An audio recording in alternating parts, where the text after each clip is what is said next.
Good morning to all of you. Welcome to the fifth session of our international seminar, Venezuela in Struggle, a Colonial Past, Revolutionary Legacy, and Communal Regeneration. This seminar, as was indicated from the start, is geared at knowing the Venezuelan reality from its protagonists, its actors, to see the Bolivarian Revolution as a historical accumulation of struggle. This first phase of the seminar is focused on communal struggle, the construction of people's power in Venezuela. We started with the first session with a framework of the construction of the Bolivarian Revolution and Chavismo as a struggle actor with Mr. Iturriza. From now, you have access to his presentation in English in the website of the university. We're going to share the link with you so you can follow the article of this first intervention. And then in this very website, we will be updating the articles in English of the various participants. In the second session, we started to debate the construction of communes in Venezuela and communal corridors. We saw the commune and the various other aspects of the communal movements. And this was done through the Maizal narration and the Che Guevara commune and the experiences over there. Then in the third session, we focused on the border with Colombia, the experience of the communal city, peasant communal experience, Simón Bolivar, promoted by the social movement, revolutionary current Bolivar and Zamora. We learned about the creation of this communal city as a center of networking of various communes. And then next week, we worked with the second session. We saw the experience of urban communes, some of them in Caracas. We discussed with the Altos del Índice commune, and there we saw the construction of the various work systems. And then we discussed with the settlers movement, urban platforms to fight for land, housing, and community life. And then we learned about the Otro Beta movement, the networking platform with youth organizations around the country. They are building a process of organization, community organization, in order to guarantee options for young people. Because without those options, he could fall down victims of unemployment, mafia movement, gang movement, and so on. Therefore, today, we are starting our fifth session. So now we are expecting the results of the US elections. What is clear in the US is uncertainty, given what is going on in the elections. There is a division in the media giving different results. Trump at dawn he did what he promised that he will do, that he won, and now they have to resort to the Supreme Court to decide. But at the same time, we are checking the figures. On the one hand, we had the news that Florida finally Trump won, contrary to the polls. But in Arizona, Biden won, also contrary to the projections. Therefore, the truth of the matter is that the dispute to control Yankee imperialism, this struggle continues, but the imperialism will remain as it is. there is no change.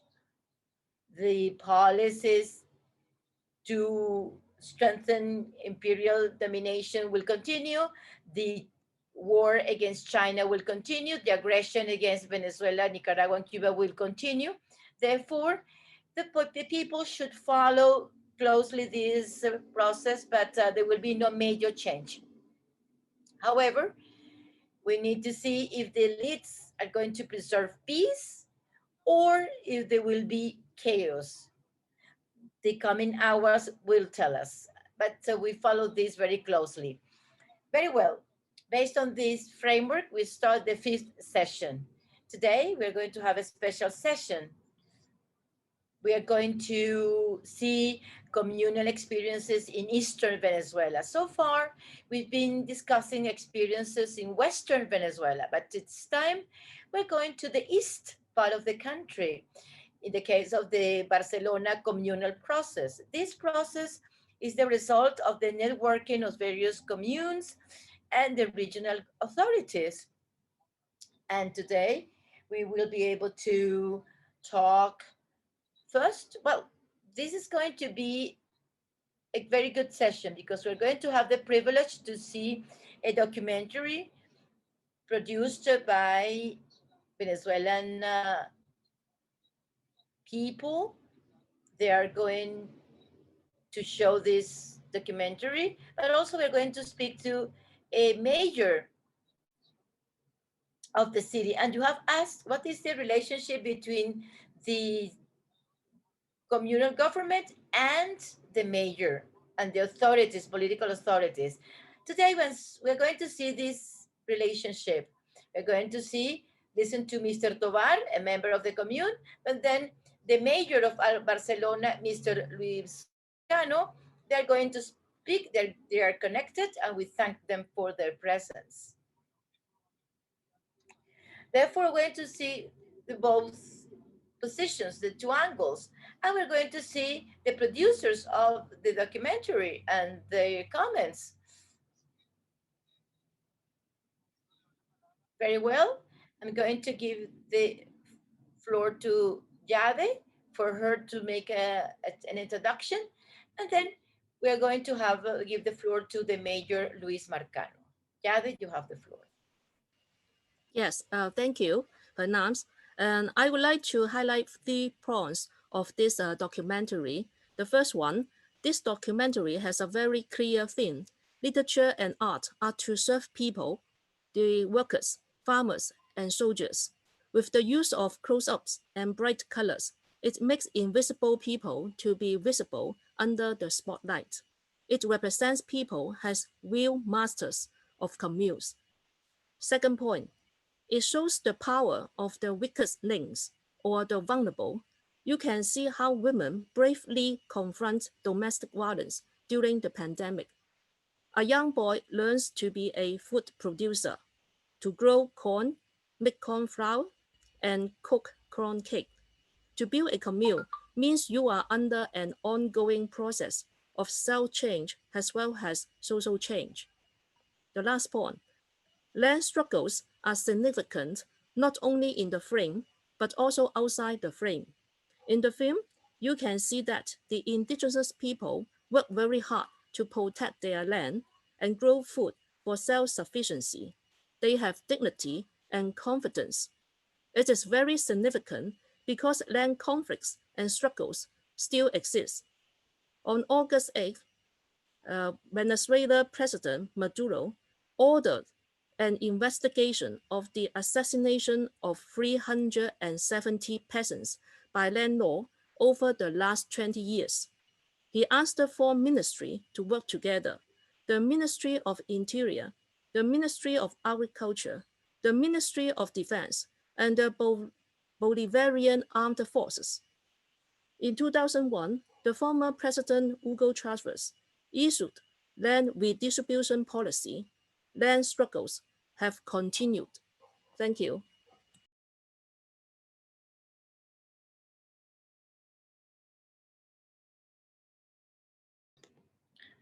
Thank you very much, Jade, for giving us the key elements of the documentary that we're about to watch in order to discuss the nitty-gritty of this documentary in this session. We would like to give the floor to Luis José Marcano, Mayor of Barcelona City. And also, we apologize because Luis José Marcano, he, as a mayor, he's the political leader of the PSUV. And yesterday, the electoral campaign started in Venezuela. Therefore, he is going to be very busy today. So the electoral campaign started yesterday, and he has requested to begin this discussion because then he has to leave in order to take care of the electoral campaign. Thank you very much. We give the floor to Mr. Marcano. Thank you, comrades. Greetings to all of you. Thank you very much for this opportunity to explain the work that we have been doing in the recent years in our state, especially in Barcelona, the capital city. This is a strategic state for the Republic because of its location, the oil potential. 60% of the oil belt, one of the largest oil reserves, is here in this state. We have a huge agricultural potential, a huge tourist potential, more than 2 million inhabitants. 600,000 of them live in Barcelona city.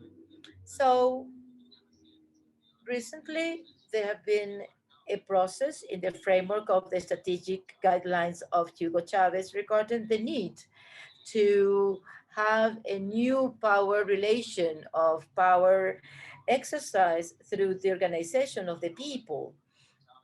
People that from the very beginning of the revolution in 1999, Commander Chavez started to talk about the people's power, which is a key concept of the Bolivarian Revolution. The population, the people should strengthen the consciousness, social sensitivity, the empowering, the knowledge of the law and the constitution. And based on that knowledge, they should conduct policies in order to be able to rule and govern the territory. So from the outset, Chavez tested various methods of empowerment. In 2004, 5, there was a process of creation of technical councils in order to discuss in the neighborhoods, discuss water distribution, gas, etc. And that process enabled them to start building what in 2005 resulted as a communal councils, a territorial area in the neighborhoods, in the low-income neighborhoods initially, with people organized in order to address public services problems, etc. And Hugo Chavez gave a legal framework. The National Assembly passed laws to give legal power to those people. Institutions were created in order to assist these communal organizations in the territory. At that time, the country was going through an oil boom, enabling the country to allocate resources to these communal organizations and grassroots organizations. And that was a great stimulus for people. And because money was transferred to build houses, roads, and so on and so forth to benefit the collectivity, the population as a whole. In 2009 and 10, Chavez consolidated the idea of uniting these communal councils in a higher body, namely the communes. It means gathering of communal councils within a commune in order to build a people's power. And a number of laws are passed on the controllership, oversight, etc., in order to provide a legal framework for the new governance system. And Chavez devoted a lot of energy and political will to guide and to explain the reason of this process. And one of the main objectives was to go beyond the current state with the regional national government, with the legislative chambers and so on, to go beyond that state in order to build a new state premised on the communal organization. And then Chavez proposed as a key objective of the revolution to move forward towards socialism, to build a communal state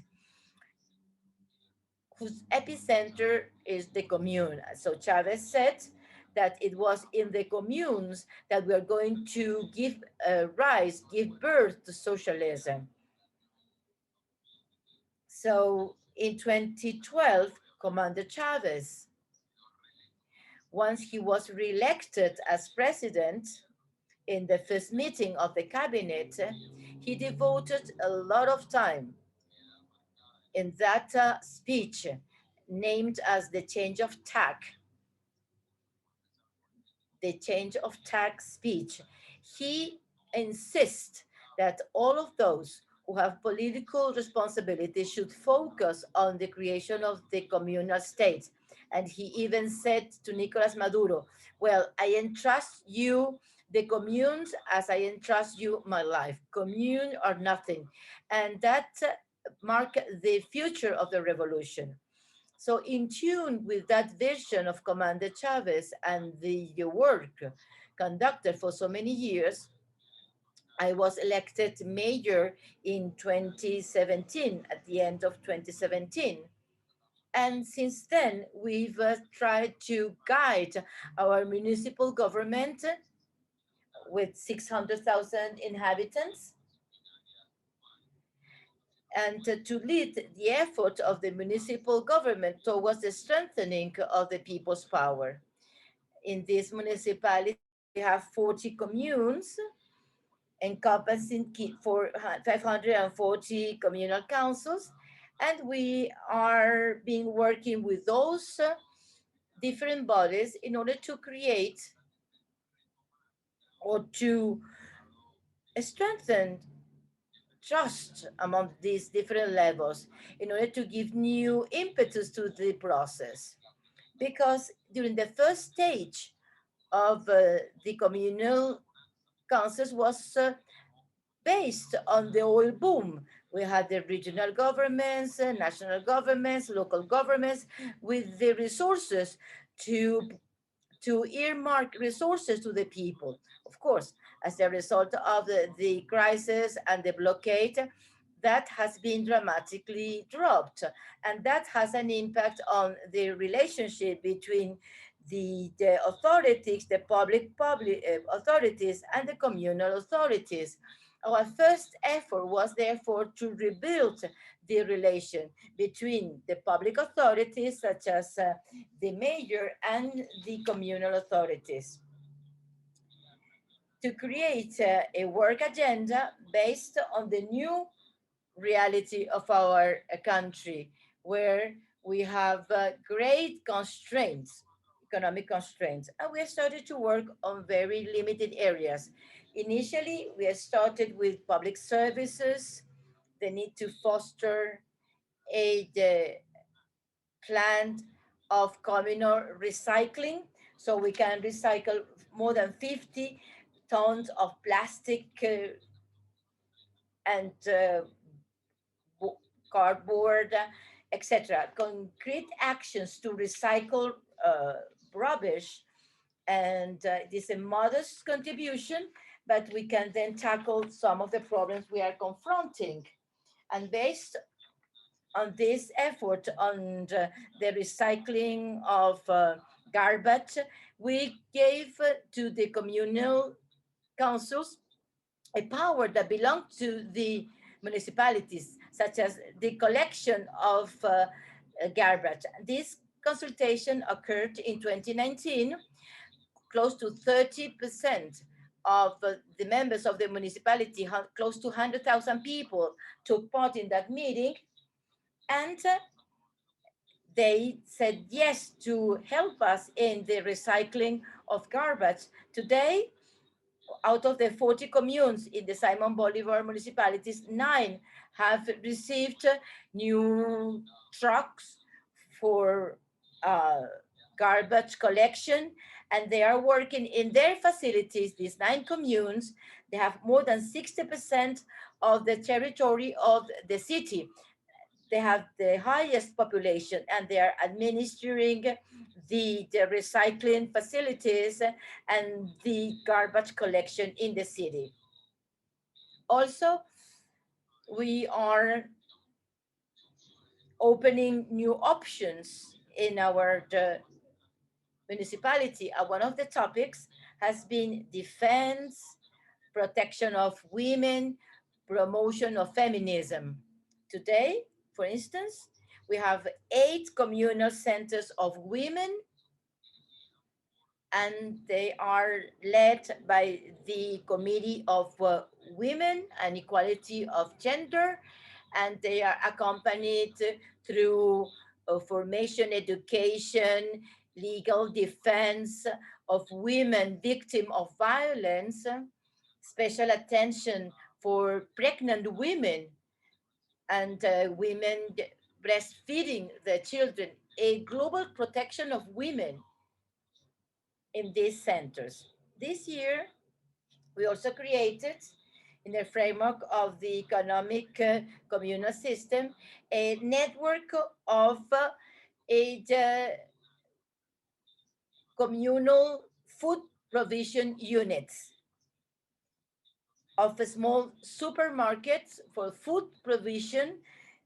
300 tons of food are distributed on a monthly basis. So communal organizations working, they can interact with the population through the food management, through a financial scheme, a model where there are no subsidies, but it is an option to have access to food supplies at a lower price. These supply centers are located within the communities. This experience is being replicated in other municipalities. In Anzoátegui, there are 2 municipalities, Anaco and Guanta, and also Caracas. In the anti-blockade law, taking this as an example, in Barcelona, they have created the first food supply unit in the El Valle, and they are doing the same. They are replicating this experience. So these 3 experiences have created a new work agenda. There are other processes with the Ministry of Internal Affairs is to take the peace units to the communes. The peace units are methods used to protect people against crime, etc. So these territories where the police force determined that they have more crime, they have to allocate special agents for their protection. So now we try to associate the communes to security activities to ensure safety and security, and to establish a link between security bodies and the communes, that they work together, that organized people can have a say in these security activities. There are 4 communes, pilot communes, where we are working. There we already have an agenda, they have a plan. So all these initiatives are working. Also, the communal houses for the youth. We should start this month of November with the commune in the municipality. All these elements trying to incentivize, to increase empowerment, to give a new boost to the communal activities, not based on oil rent, but based on the encouragement through interaction, initiatives, creativity, innovation, the strengthening of the values of the people's power. And based on this, we are convinced that our organized people have enough virtues and qualities to take up this brand new responsibility. And in closing, we think that this is the path for the Bolivarian revolution. There is no other way to deepen the objective of the revolution, to move forward towards socialism, to develop the justice, equality, and solidarity, but through the empowerment of our people in the various territories. Thank you so much. If you have questions, I am willing to answer them. Thank you very much. So, thank you very much. So, this is a clear example of what we can do, and the policies fostered by the Bolivarian Municipality of Barcelona. Thank you very much for your time. And seeing she has to live, and we need to, if you want to ask a question to José, to Luis Marcano before he leaves.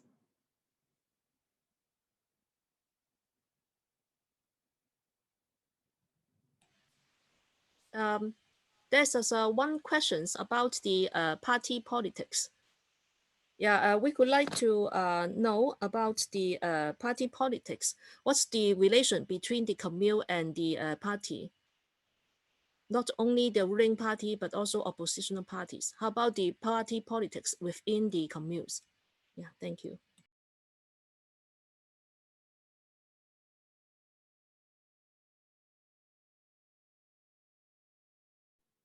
Did you get the question, or do you want me to reframe it?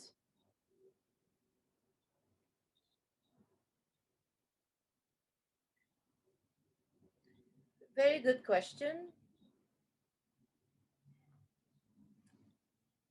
In my summary, our empowering process through the communal council, this started in 2005 and 6.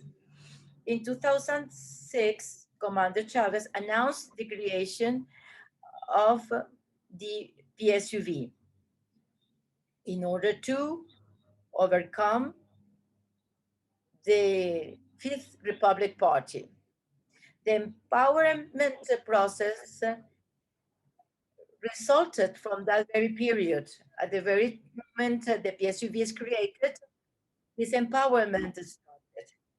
So Chavez talked about two branches, the people's power and the governance in the territory. It is a complex relation. There have been contradictions, no doubt, because electoral processes in Venezuela, from my perspective, have created confusions between what the party should do and what the people's power should do. However, recently, over the last months, and following the guidelines of President Maduro, we have been able to clarify the contradictions that occur, contradictions that have generated some conflicts in the territories. Our role, our work as political leaders consists in generating harmony based on the roles. We have the people's power laws, and we have the documents, central documents of the PSUV. The PSUV is a driving force of the people's power. So how do I think they should work?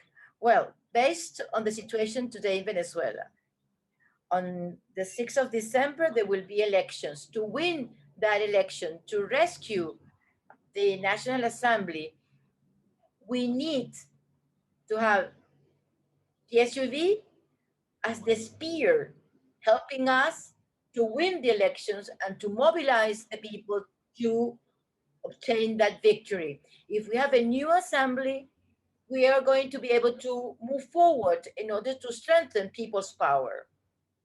This is an example of this situation and the role each one of the forces of the revolution should perform. It is a global force working. So, in a nutshell, we still have many contradictions. However, I think recent events and the very crisis induced will enable us to pave the way in order to attain the objective that our project has set. Well, thanks to Hernan and all the people organizing this seminar. This is a great initiative, very powerful, in order to show the reality of Venezuela to the world. And I'd like to thank Mr. Marcano, the Comunero Mayor. That's his name. This being a revolutionary experience, very important, that is being conducted in our country. So thank you for being connected. And one of the experience that we have registered in Eastern Venezuela, Cáceres de Arizmendi. So I would like to start my intervention by going back to some of the ideas expressed by Mr. Marcano. In 98, with the arrival of Hugo Chavez, there's a new historical cycle with the challenge how to go to get rid of the paternalistic government, the government of the elites, and the first challenge, the need to build a participatory democracy with the people in power could be a reality, social political reality.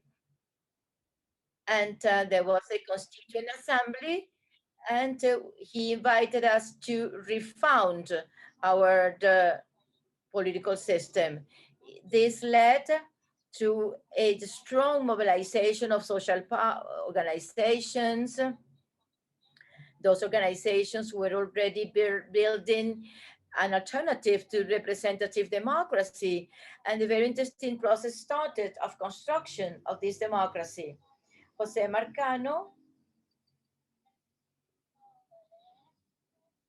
talked about this. We started with the Bolivarian circles, with the organization, the problems, and we started this process that then morphed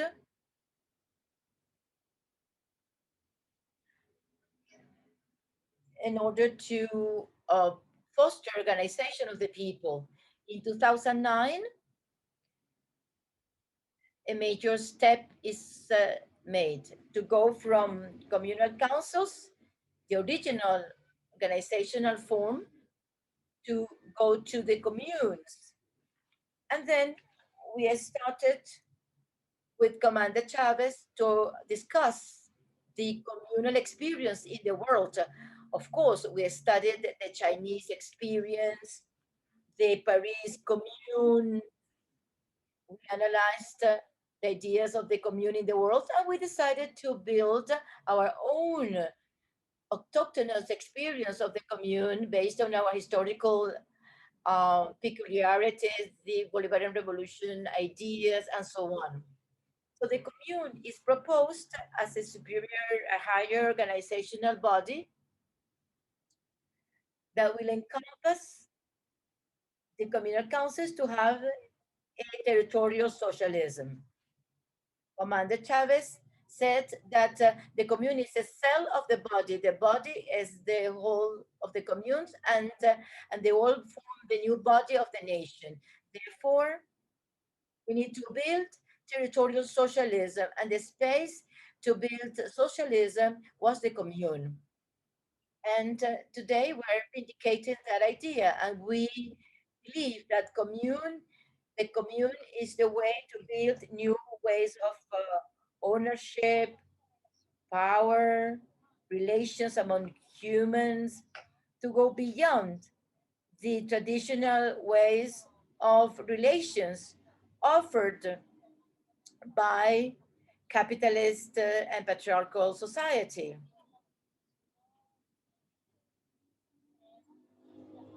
We believe in this process.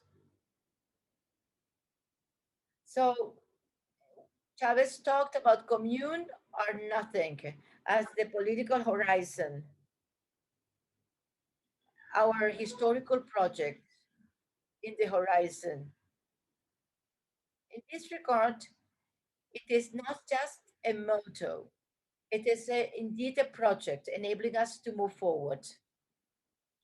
We are today in a blockaded, harassed, bullied country. Blockaded not only economically, but also in the media aspect, with a lot of limitations because our enemy is the powerful US empire. So, one of the ways to explain how we are resisted the media, economic onslaught, the economic threats, well, because we built a powerful social popular movement that is enabling us to resist and to build and to push back the attacks from the empire and to build an alternative in today's world. We call it Bolivar Revolution, communal power. So, so today we need to find this new path. So we have just prepared a documentary, Venezuela's Commune, the experience in, in Barcelona. This documentary is a documentary created by the Estafeta Cultural Center. I work here in Caracas, and we work with the symbolic struggle, the struggle of the ideas, because there we have a major challenge to change the imaginary, the ideas at the basis of capitalism. So, to achieve this goal, we need to communicate successfully our ideas, our project of liberation. So, we wanted to show this experience where we have 10 communes. I'm not going to mention all the names, it would take too long, but you will be able to see this in the documentary. We have rural, urban experiences, indigenous commune. We have more than 35 indigenous peoples with their own way to organize, and they have built their own communes based on their own traditions and so on. So this documentary, we have three premises. So how we build this, how we organize How these the experiences experience. that we're talking about are carried out. The second assumption is the transference of power, what our friend Luis Jose Marcano was talking about. One of the most important ideas in the Bolivarian project is the idea of the transfer of power, which was always in the hands of the economic and political elites of this country, and the transfer of power of the people, so that the people can exert in a real time and in the territories the administrations that was used to be exerted by private companies or by the state in some contexts. And well, we are interested in showing you ideas about self-government, the communal self-government in the territory, and how people can administer a set of services, productive projects, among other things. The third assumption of this documentary has to do with the participation of women in the communes. In my case, I am a feminist activist. I am a militant in the movement for the rights of women in Venezuela, and we believe that without feminism, there is no socialism. And we are also inviting people so that our experience can vindicate the role of women in society and the place that we should recover to build an equal relationship between men and women. So in the documentary, you will always see ideas. You will also see ideas of the feminism, the participation of women in the communes. It is an important idea that we wanted to film as well. And lastly, the productive ideas. Our great challenge is to build a productive commune, to build a relationship, a new productive model in our country that will take us out from the traditional logic, that is the capitalist logic, and so that we can make progress in more just relationships that will add happiness and social progress to our people. In this sense, those are the four assumptions in our community project that you will see in this documentary that lasts 26 minutes. You will see those 10 experiences. I hope that this will be useful for you. In the end, we will have a questions and answers sessions so that we can clarify any doubts. I will be accompanied by part of the staff of the producers of this documentary. These are audiovisual producers, but they're also social activists, political activists. And evidently, we are convinced that the pathway for the construction of a revolutionary project is based on the idea of the commune as an organizational road to be able to build a new liberation scheme for our country.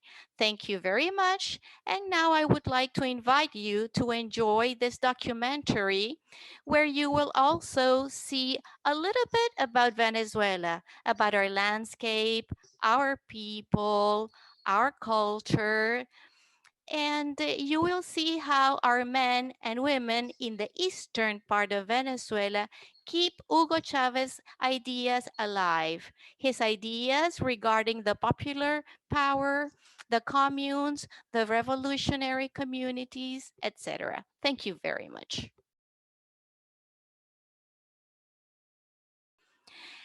Next, I invite you to show the documentary, to see it. And next, we will have an exchange of ideas about these documentaries and the idea of the communes.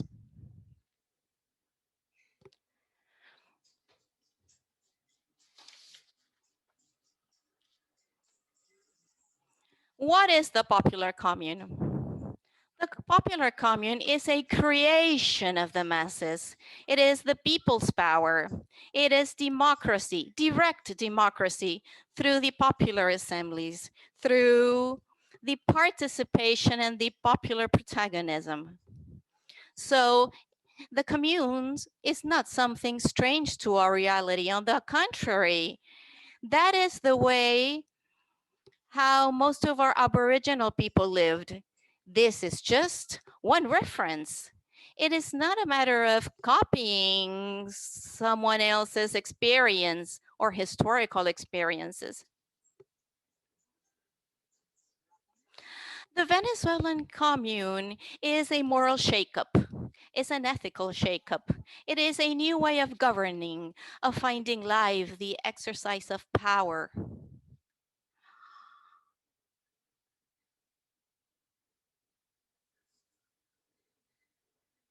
stopped.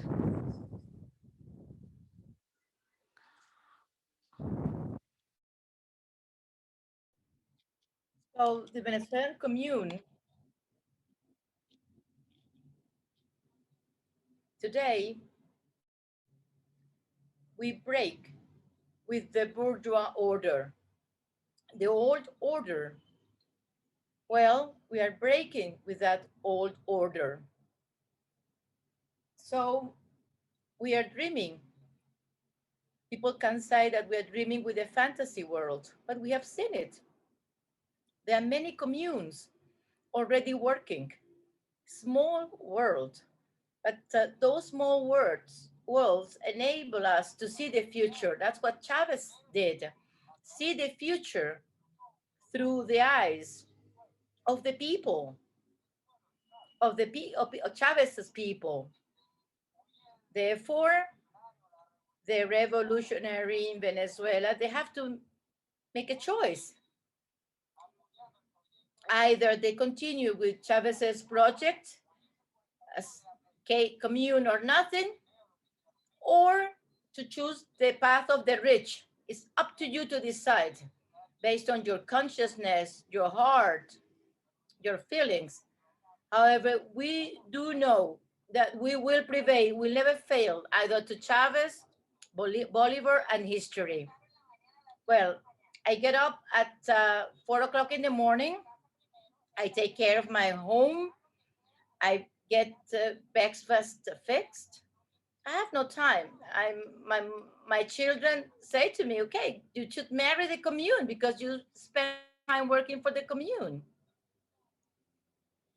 I'm so happy, fulfilled as a human being because that's what I like to do. That's what I like. That's what I want to do. And to live in my own bones and my own skin what that people are going through because I belong to the people, because I am the people, because I've worked very hard for my children to uh, to prevail and to go to the university and to study because I'm alone. I'm a mom.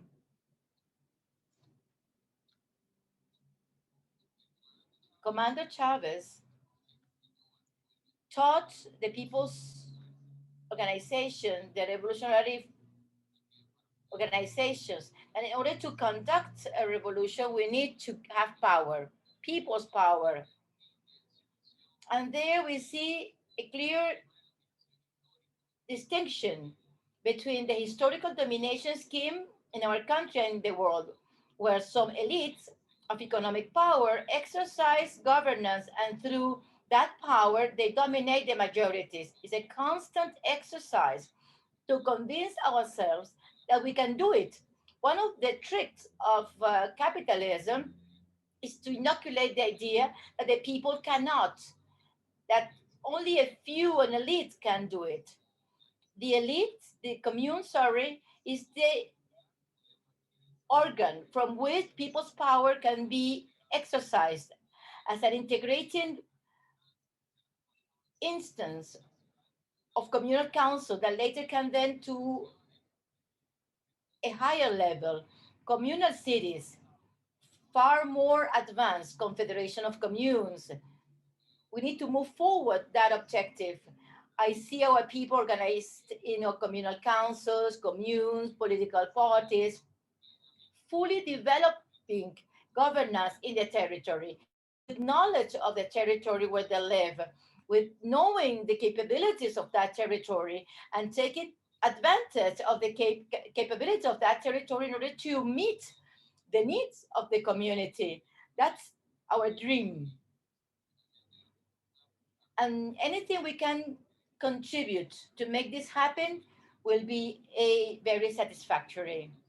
And the mayor's office, the municipalities can do a lot, provided we are mindful of why we should do this. But I think that's our destiny as people.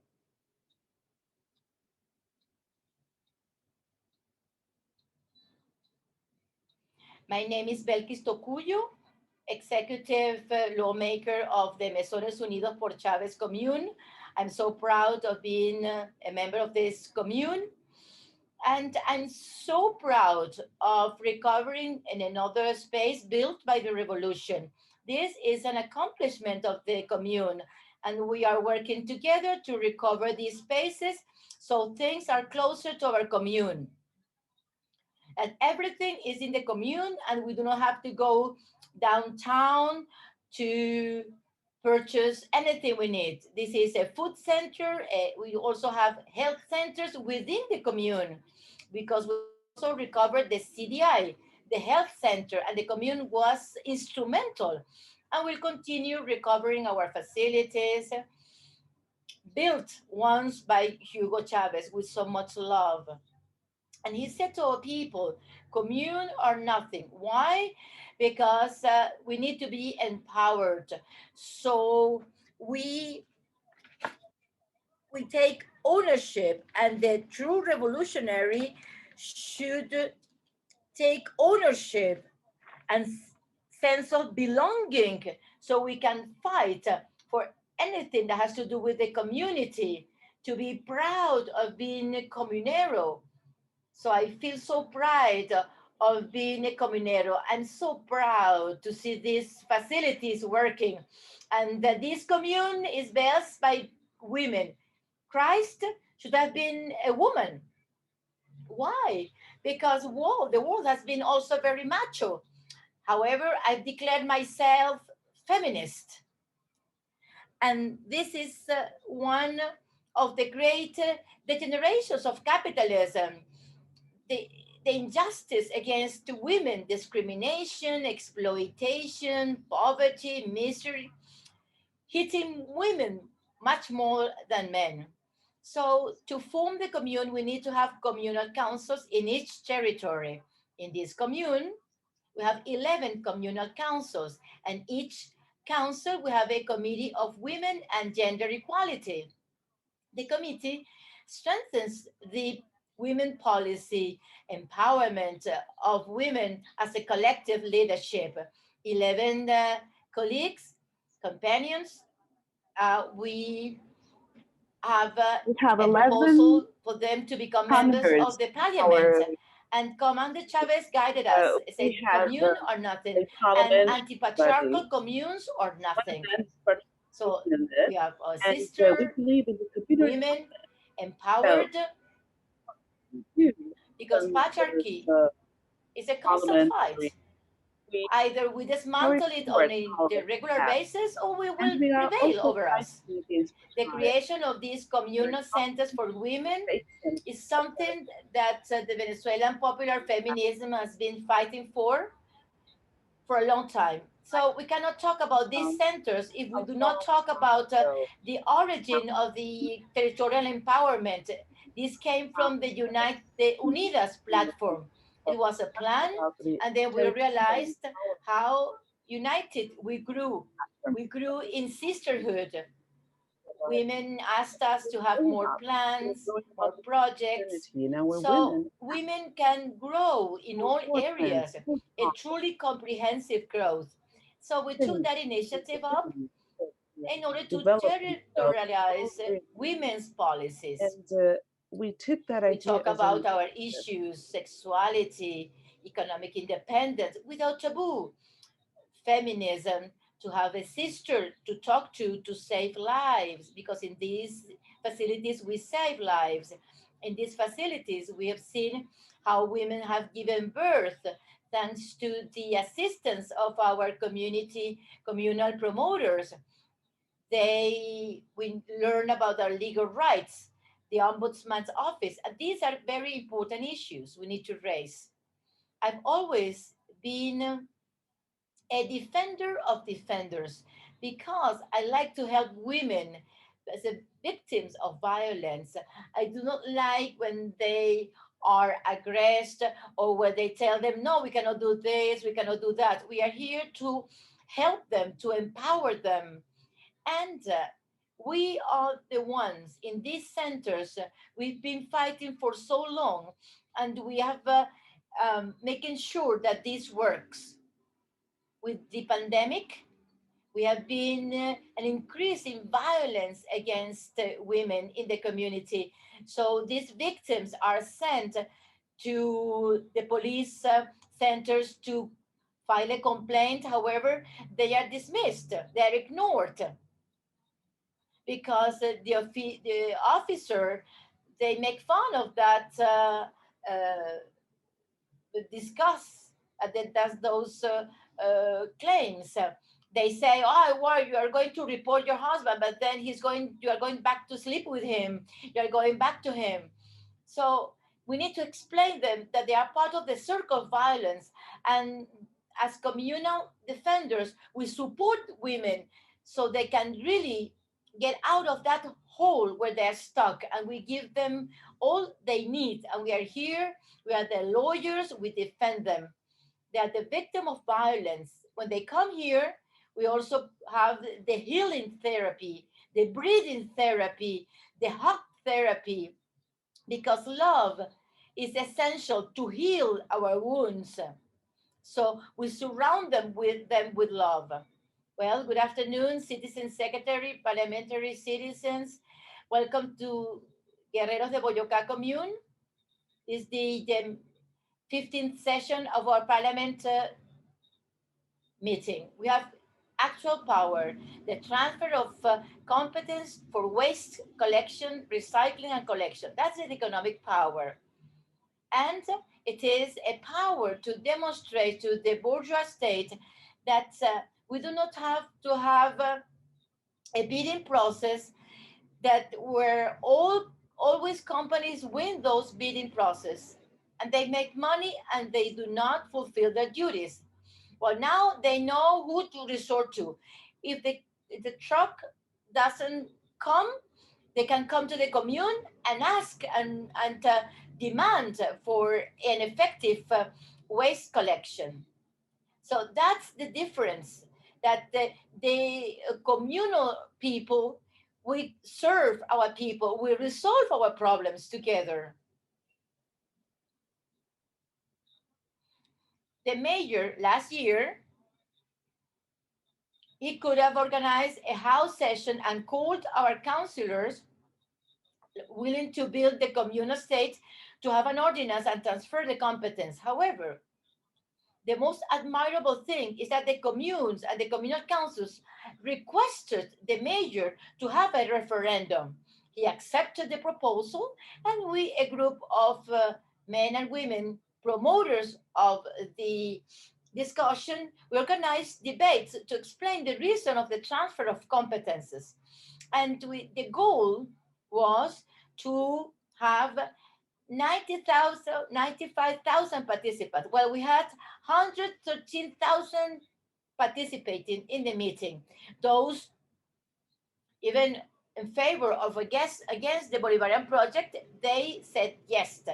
We want to have the transfer of competencies of electrical energy, etc. We need to move forward taxes, the communal power, the communal government. We have 15 communities, 13 communal councils. So we need the industrialization process goes through the washing process, disinfection, detoxification, decontamination process, the melting process. It goes in ovens to furnaces to be melted, the packaging process.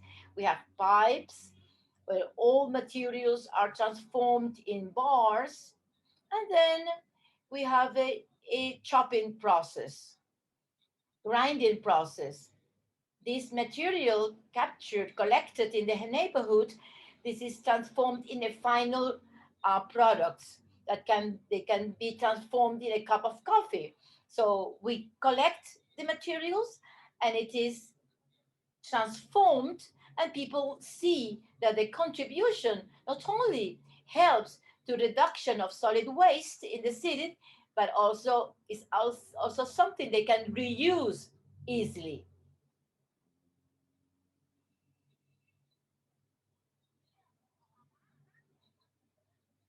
So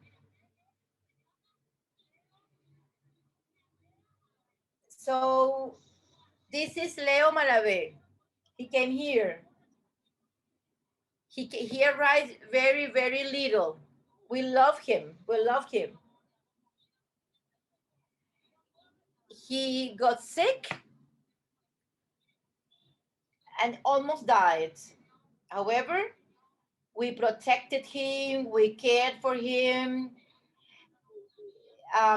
we gave him antibiotics and so on. And Leo is here, alive and kicking. So he is the communal dog. I'm responsible for recycling.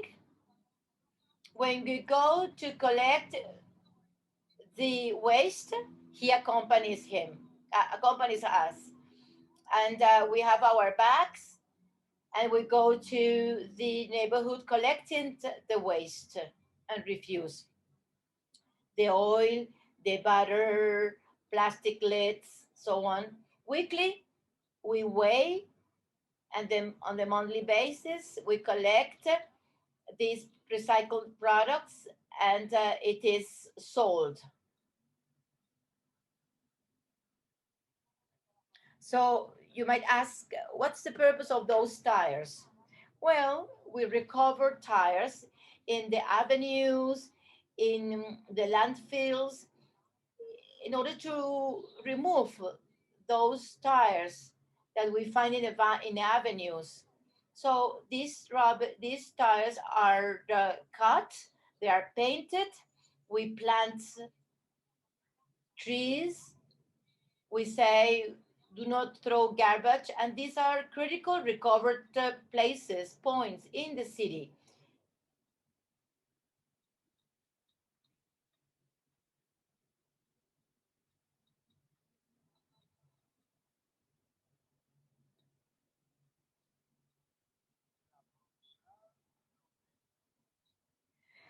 The ownership of the productive means. The commune is the territory.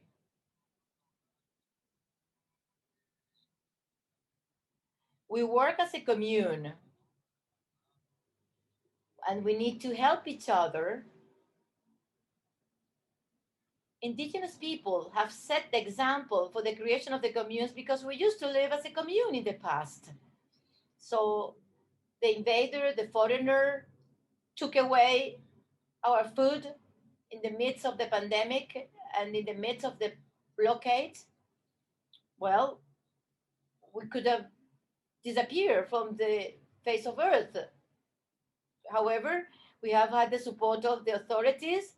We've been able to produce our food, and after the pandemic, we have our harvest, and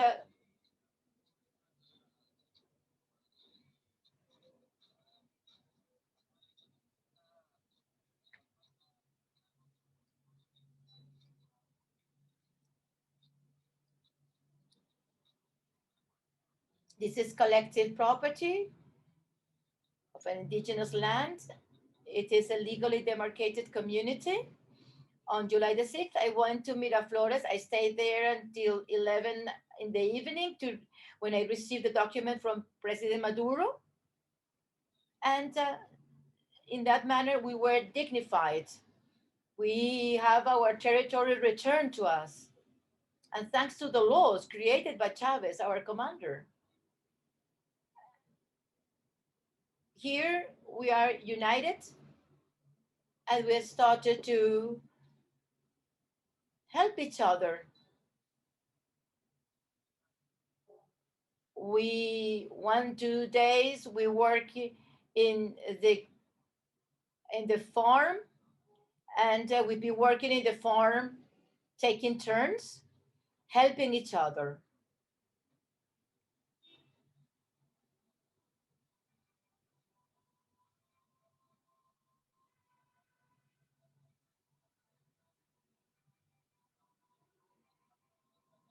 So we are getting involved in this project. I didn't know nothing about flour. I only was studying. I didn't know about how to cook the corn, and so on. So, thanks to the crisis, we have been learning about how to produce what we consume.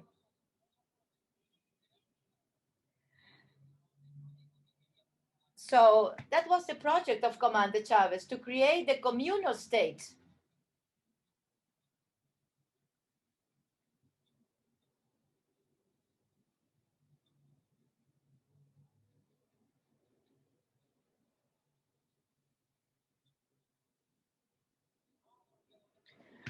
The situation has hit us a lot, especially the youth. From here, we have tried to involve all the youth so they know about production. The idea is not leaving the country, but how rather among young people, our development, our consciousness, how we visualize production units. So these units will help not only us, but our community, our family, our elderly. This pandemic is affecting them a lot. So as a youth, as Commander Chavez said, we are the golden youth. Well, we need to demonstrate that we are actually a golden youth. So we need to ensure the rebirth of the communal state, the project he wanted so much. Is it a commune hymn? Community members of Boyacá, commoners of love, we go with great affection to refound the nation.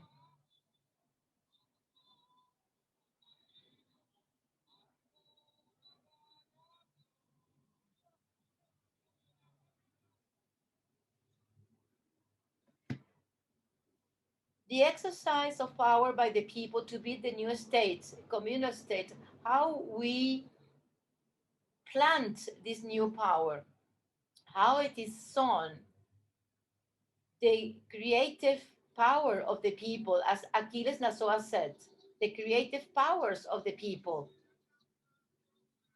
I would like to sing you a song that I transmit my pain to you. Shared disappointments, a great accumulated rage, attempts of emancipation.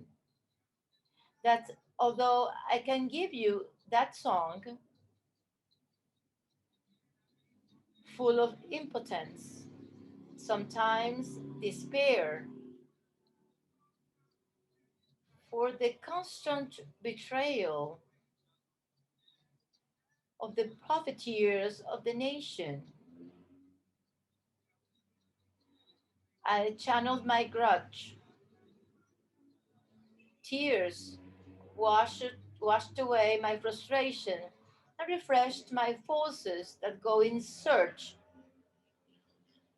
for fighting, a lot of fighting, that resistance is not accommodated, that the peoples draw near with strength. Fight, a lot of fight. Let your hug be held.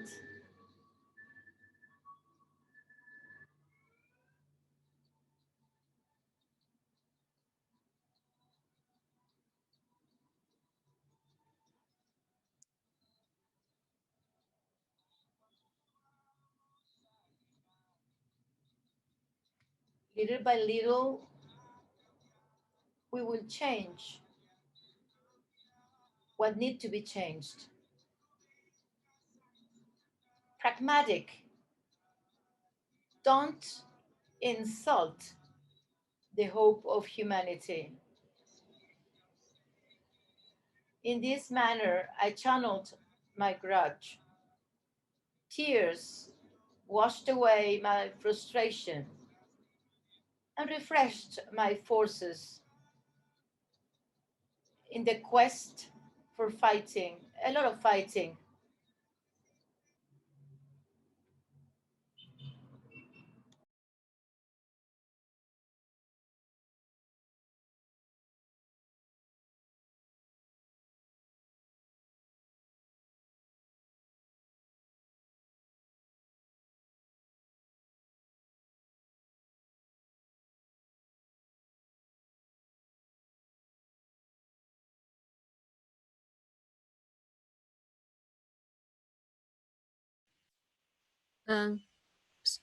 Sorry, Hana, we can't hear the English interpretation. Okay, can you hear me now? Can Yep. you hear me now? Okay. Okay. Yeah, Yes. No, it's okay. Yes. The thing is, we are waiting for Can you hear me Claudia to now? join us because Jelitza had Can you some hear me now? problems. Okay. Okay. Okay, go ahead. So En este caso, vamos entonces. we Well, will now, after this the documentary, documentary, we are going to share going to share the some views and analysis. analysis. Can you hear me now? Are you Are getting you the getting translation? the Sorry, interpretation now? we have Yes.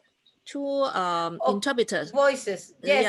At the same time. Claudia is going to continue. I'm going to rest Are and you getting the Claudia will continue. interpretation now? Yeah, okay. Okay? Yes? Okay, good. Very well. So we will have the chance to talk with one of the commoners, Johan Tovar.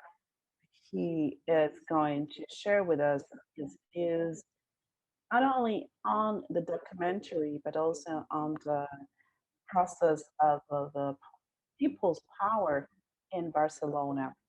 First, we looked at the experience of the local government, and now we will look at the perspective of the self-governance of the commune perspective.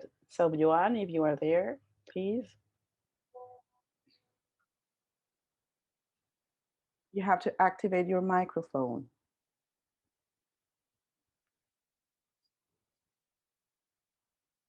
Good morning. Greetings from Bolivar's country, from Hugo Chavez's country. Our greetings based on solidarity and fraternity. After this video, well, we are all pretty much inspired by our own struggles because what we've seen are men and women, militants that are engaged with Chavez's ideas.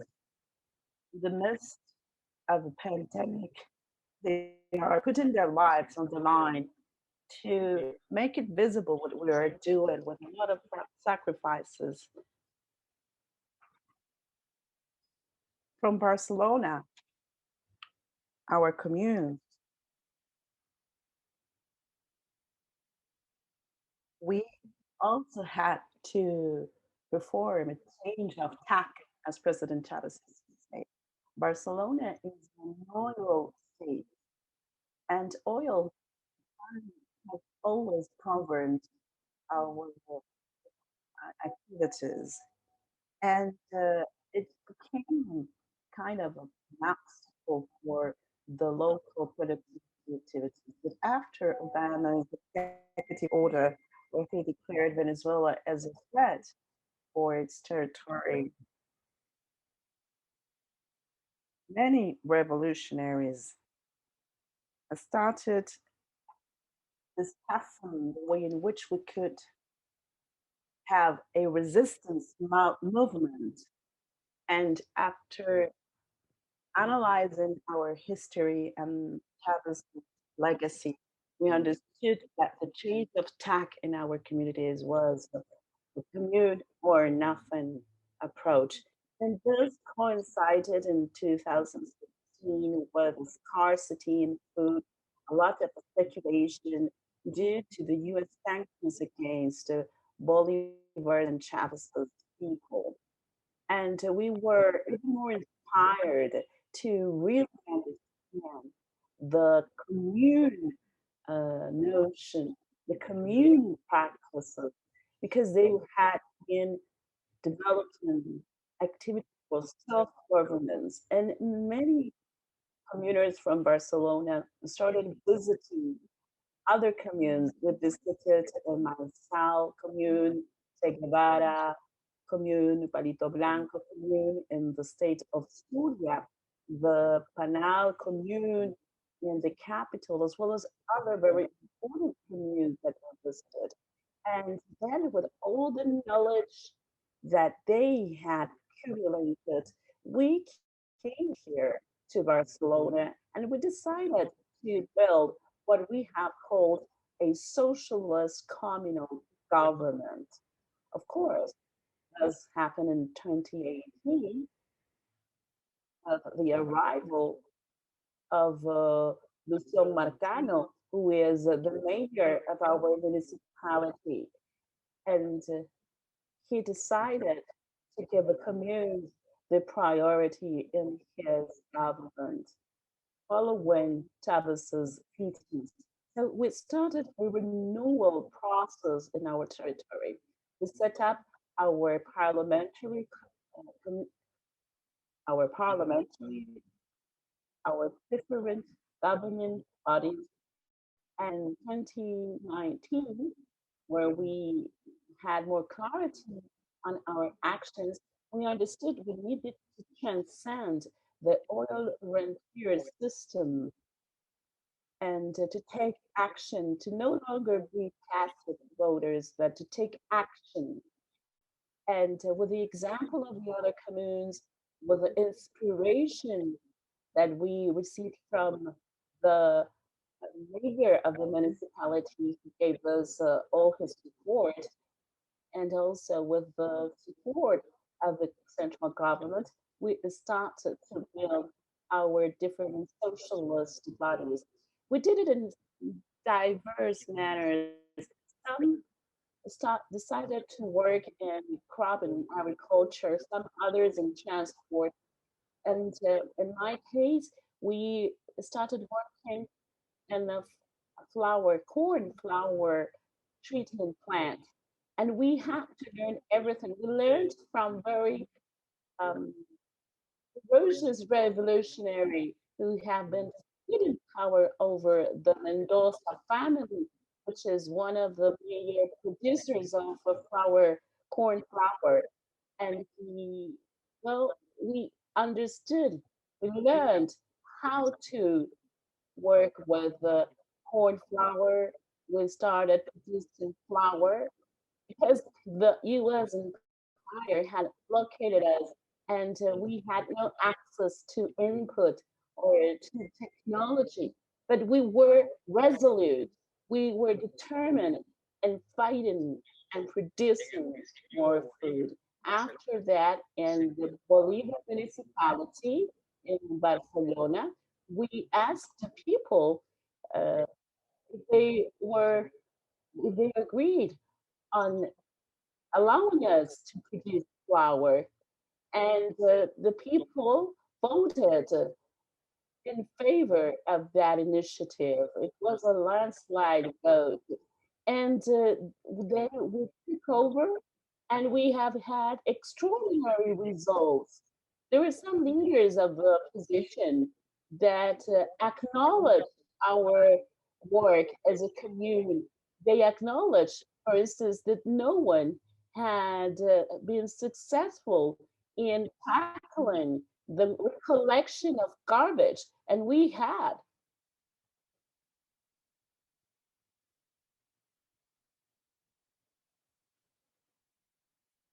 And this was all thanks to the hard work of the communers, the people's participation, because what Mao Zedong said many years ago regarding the communes are a heroic creation of the grassroots.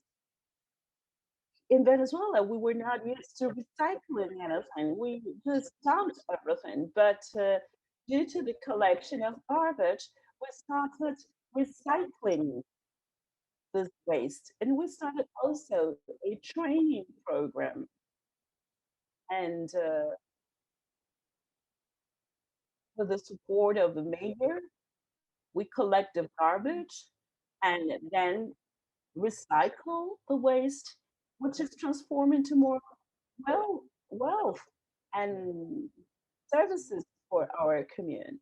Then in 2020, we started also providing food to the different territories in the midst of the agro food crisis in 2019.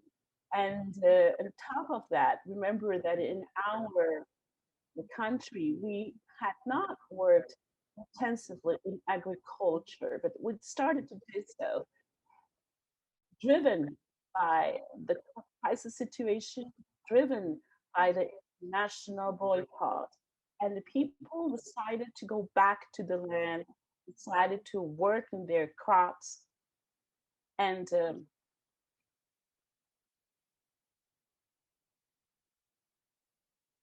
working alongside with other communes, different parts of the country, we started once again discussing the idea of the confederation of communes as a unitary body that will gather all communes guided by a new geometry of power based on legislation, based on our practices.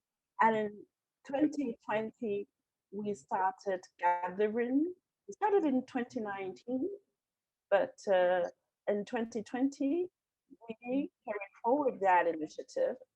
And first, of course, in 2019, we discussed how to work the land, how to work our crops, how to exchange seeds, how to exchange our production so that we could overcome the rentier model. Here, we used to import everything, even seeds and inputs. But everything is possible thanks to solidarity, thanks to the unity in our communes. So thanks to this exchange with other communes, we started exchanging our production, corn, coffee, and also cattle. And one and myself commune visited our plant and they helped us in reactivating our plant because we were lacking of raw material because of the pandemic and we had no more inputs of corn. But and many other difficulties that we had to overcome. And our friends, in a very solidary fashion, they helped us. They gave us corn, and we started working with our plant again. We understood that we did not only need to process corn, but we needed to seed to also to sow forward. And we started producing 120 hectares of corn and other vegetables as well that are pretty much needed in our stores. So those lands, 120 hectares, were in the hands of a landlord, and our three parliamentaries decided to seize the land, and now we are producing corn, vegetables, beans, pulses, and we will be also producing cattle with other communes that are going to support us. And why did we seize those lands? Because our communes are urban communes. The Luisa Cáceres commune is an urban one. And President Chavez used to say that we could have lands in other territories, that urban communities could seize territories and other outside the limits of our location. Of course, this amplified the contradictions. The Bolivarian Revolution learned how to overcome contradictions in order to build socialism through communes. So in our communal territory, we have a big store that was built in 2013 by Chavez, but due to the imperialism tax that blockade food with us, and also we have to say that bureaucracy of the state was not handling things properly. We thought it was necessary to seize also that store, which is named Mercal. It has important fridges, for instance. It has vast facilities. It is one of the biggest stores in our territory and in pretty good shape. But we seized that store peacefully. It became part of the commune, and the leader that was there is now a candidate for the PSUV and the patriotic forces. And he is going to be the candidate also for the National Assembly. So we got into agreement with him, and he is providing part of the food that is needed for the commune. Another part comes from a different commune, and a third part of the food comes from other municipalities through the help of other communes that belong to the communal unity. So this has led us to have our own budget system from the work done by the communes. For instance, if we want to grow corn and a specific plot of land, if we do not have resources between all the communes, we collect the money and we collect the inputs, and with that, we start building our budget system, planification system, financing system, and with that, we start working our land. Of course, this is leading to a new financial communal system in our country. And this compels us to create technological programs that will coordinate all the production units. Luisa Cáceres has, for instance, 5 units. Che Guevara has 6 production units. So little by little, we are networking all the communes under this financial and vegetarian system nationwide, which allows us to build a economic confederation, which is the communes confederation. And thanks to this experience that started this year, 2020, but really started in 2019, but consolidated in 2020. Little by little, we have been also thinking in a communal currency that will be common to all our communes, that national uh, um, national currency that could be a cryptocurrency or a crypto asset will allow us to buy in our own stores of our communes in Barcelona or Bolivar or in Lara or in the Che Guevara commune in Merida or in the stores of the El Canal commune and so on and so forth. That without any doubt, what we're doing here is proposing our own economic system against the neoliberal system, the bourgeois system. This promotes a radical breaking off with the dominance bourgeois system, which is guilty of harming our people. Of course, if you want to have a community, you need to have commoners who are well prepared, well educated for the new world that Commander Chavez has dreamt of. And this has led to the creation of a unified system of communes that we discussed in 2019 and the gatherings of the communal unity that we have implemented this year. In the midst of the pandemic, where people were in a lockdown, commoners of our homeland were facing those challenges, were struggling to address Venezuela's needs, facing the US blockade, and we were prepared. Of course, we have a very transformative, beautiful experience with the brigade, international brigade that came here to Venezuela to prepare. We have, for instance, young people from Caracas went to Maizal, and the Che Guevara communers went to other communes in the Lara state as well, and other communes that visited that were to different parts of our country to visit other sister communes. So this is a system that has led to a unified approach, uniting all communes of our country. And we are also working on the basis of the communal pedagogy. We all learn by doing, learn by sharing our experiences. And the purpose is to prepare a new generation of communers that will be able to face the challenges of the Venezuela's communes. We're not in a hurry. We do not believe in magical solutions.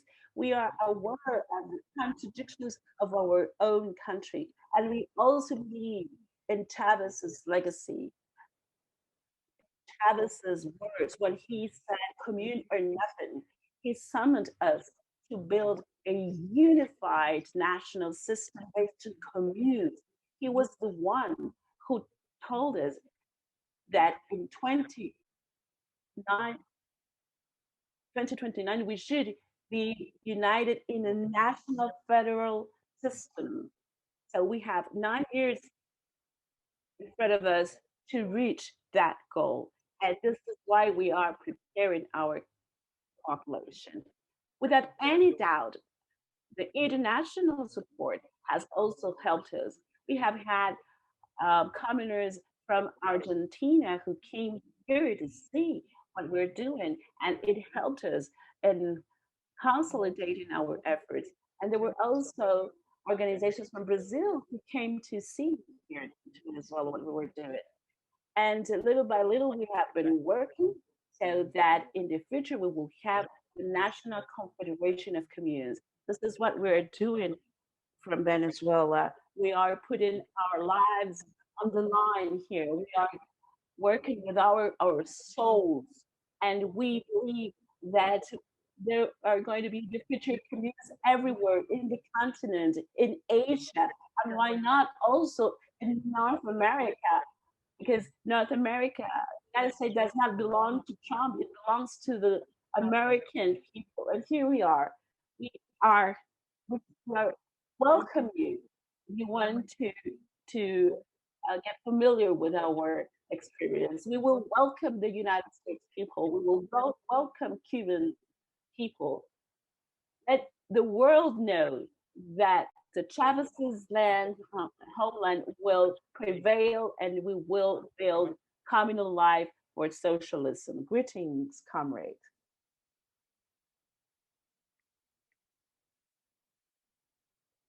Thank you, Johan, for your presentation. Very rich in information on the construction process of the communities. Now, I would like to remind you the dynamics of the meeting. Okay, today, looking at what at the different experiences that we have had in the previous meetings, today we have had the privilege of having the perspective of a documentary that illustrates the community practices, but also we could also see the local perspective.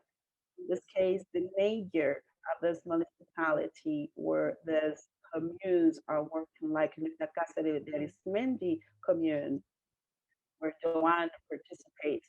And also, we will have the perspective of the movie makers of the documentary. Now, we are going to add to the different perspectives that we have shared today. We will now have the perspective of the maker Adolfo Estopiñan, worked with La Vida Dominguez in the production of this documentary. And after Adolfo's participation, we will have the Q&A session. I'd like to say that we have received greetings from South Africa, who's following us, and there are a number of questions that are in the chat room, but I will ask them after Adolfo's participation. Thank you very much.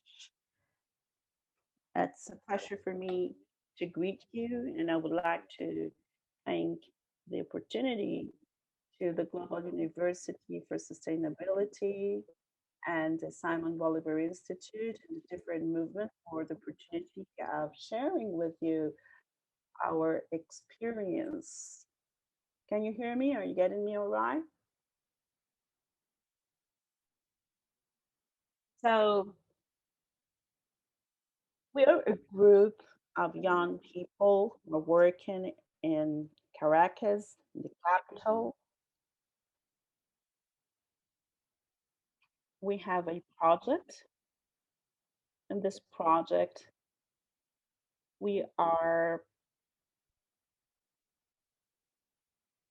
building the revolutionary process from a young French perspective. The documentary is a tool, a very powerful tool to address the symbolic imagination.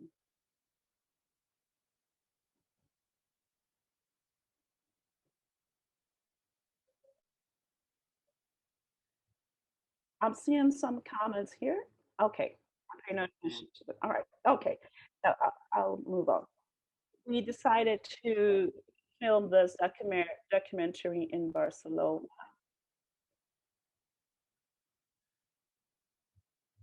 We had the experience of one of the members of the commune. They went to Barcelona, they exchanged. We met with the commune and the communers in the territory. And then the pandemic hit us, and we stopped our activities in the cultural center, activities that we had foreseen for that period of time. But due to the pandemic, we were compelled to stop. But and the free time that we had then, well, we went down to the territories and tried to get a better understanding of the commune. And this is how we came to Barcelona. We had a very small team, and always with the COVID distancing measures, wearing our masks and sanitation measures that were indicated by President Chavez at the beginning of the pandemic. And then little by little, we started collecting the different stories of men and women who are transforming the economic relationships in those communes. Uh, for instance, women were making their masks with their own hands, and they also worked in the food distribution system to provide food to the elderly, and also they set up some centers for food provision to address the needs of the community. And well, they are still handing food door to door so that people do not expose themselves to the pandemic. And we also were given the opportunity to visit some indigenous communities. Thanks to the commune, they were able in delimiting the lands that is to belong to these indigenous um, communities, but the landowners, little by little, they were moving the fences and gaining territory for themselves. And they almost make the communities appear. But and thanks to the resistance and the opportunity that we have now with the communes, they were successful in limiting the territory. And President Maduro gave them the certifications of ownership of those lands, that they were the owners historically of those lands. Now they have their certificate. And of course, they have different kinds of social organization. They have a chief of the community, and they distribute the land through different small uh, extensions of lands for each producer. And from the beginning, then they have been working in teams. The community has started working in different parts of the terrain. So the community working as a team to be able to grow the vegetables. Also, we worked with the communal centers for women with the assistance of the mayor. We recovered these areas. And as we saw in the documentary, we tackled violence issues or gender violence.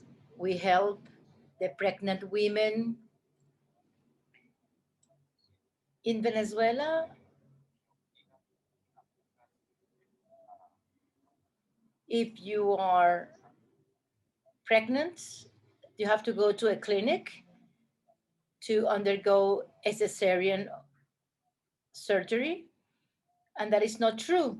You don't need to go to a clinic to have a cesarean.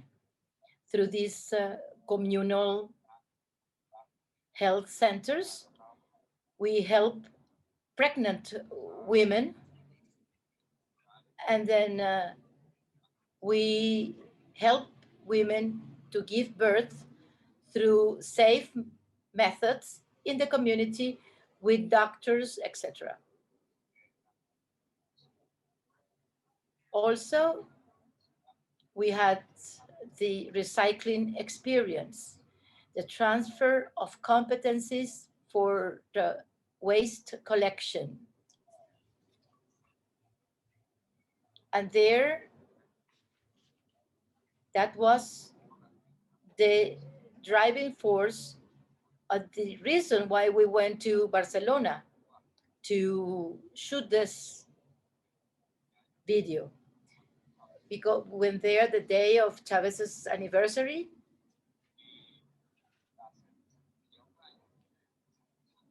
And after a year of the referendum they organized, they asked the community if they wanted to take up the administration of this solid waste, if they wanted to take up the responsibility of managing the waste collection. And their overwhelming majority decided that they wanted to take responsibility for managing the waste in the city.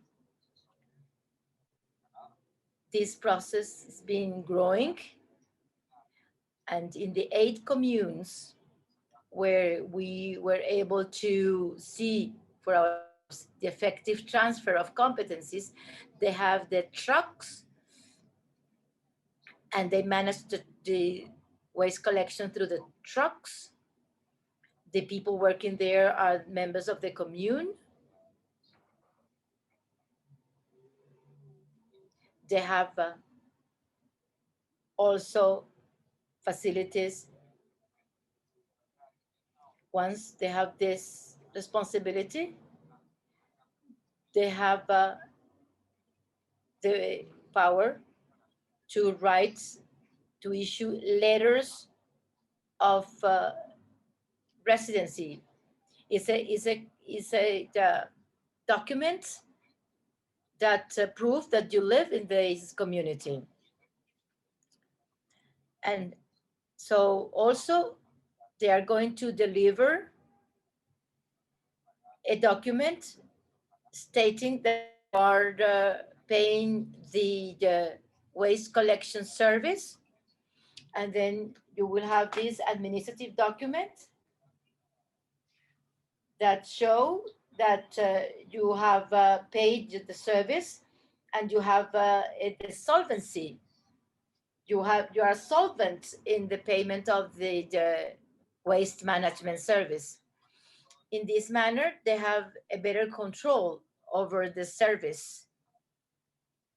And all the members of the commune, whether they share or not the views of the revolution, these people need to fulfill the duty to pay for the waste collection. So we see this spirit of solidarity, community building in these sectors.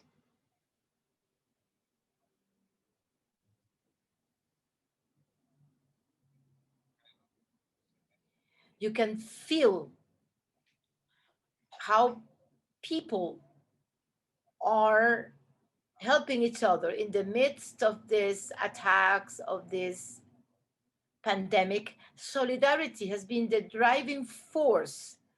So despite all the difficulties, despite all the attacks, despite all the problems, grassroots organizations have been of the essence to respond in an effective manner through these territorial competencies devolved to the population. We've been able to prevail and continue pushing back and fighting the aggression. Thank you very much, Adolfo.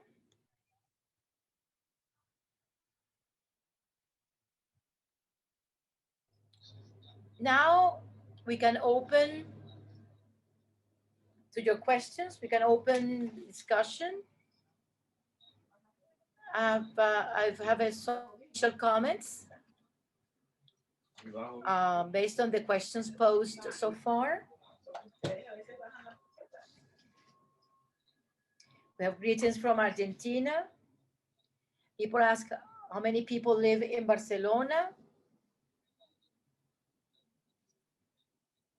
in Luisa Cáceres de Arizmendi community. Well, 40,000 inhabitants, 40 communes in that municipality.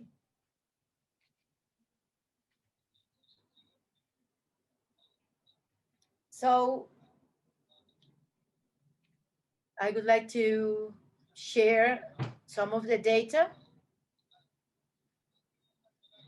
There are general questions on how communes work. We need to address this in detail in coming sessions, perhaps giving a graph so we show how it works. Now, I'm just going to give you a general idea on how it works.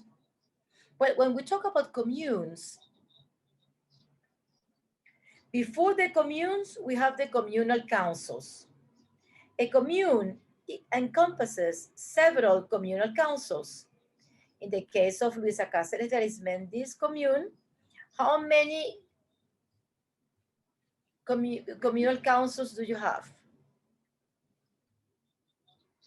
24 communal councils in this case. Now, last week, if you remember, in the Alto del Lídice commune, Jesus said that they have 8 communal councils. The communal councils law does not set the number of communal councils that the commune should have. It varies according to the economic, social, territorial conditions. The creation of the communes and communal councils, the creation of those are based on 2 laws, the laws of communal councils and the laws on communes. This is a major input that we need to use in our discussions. So those following this seminar will have this reference. So in the case of communal councils,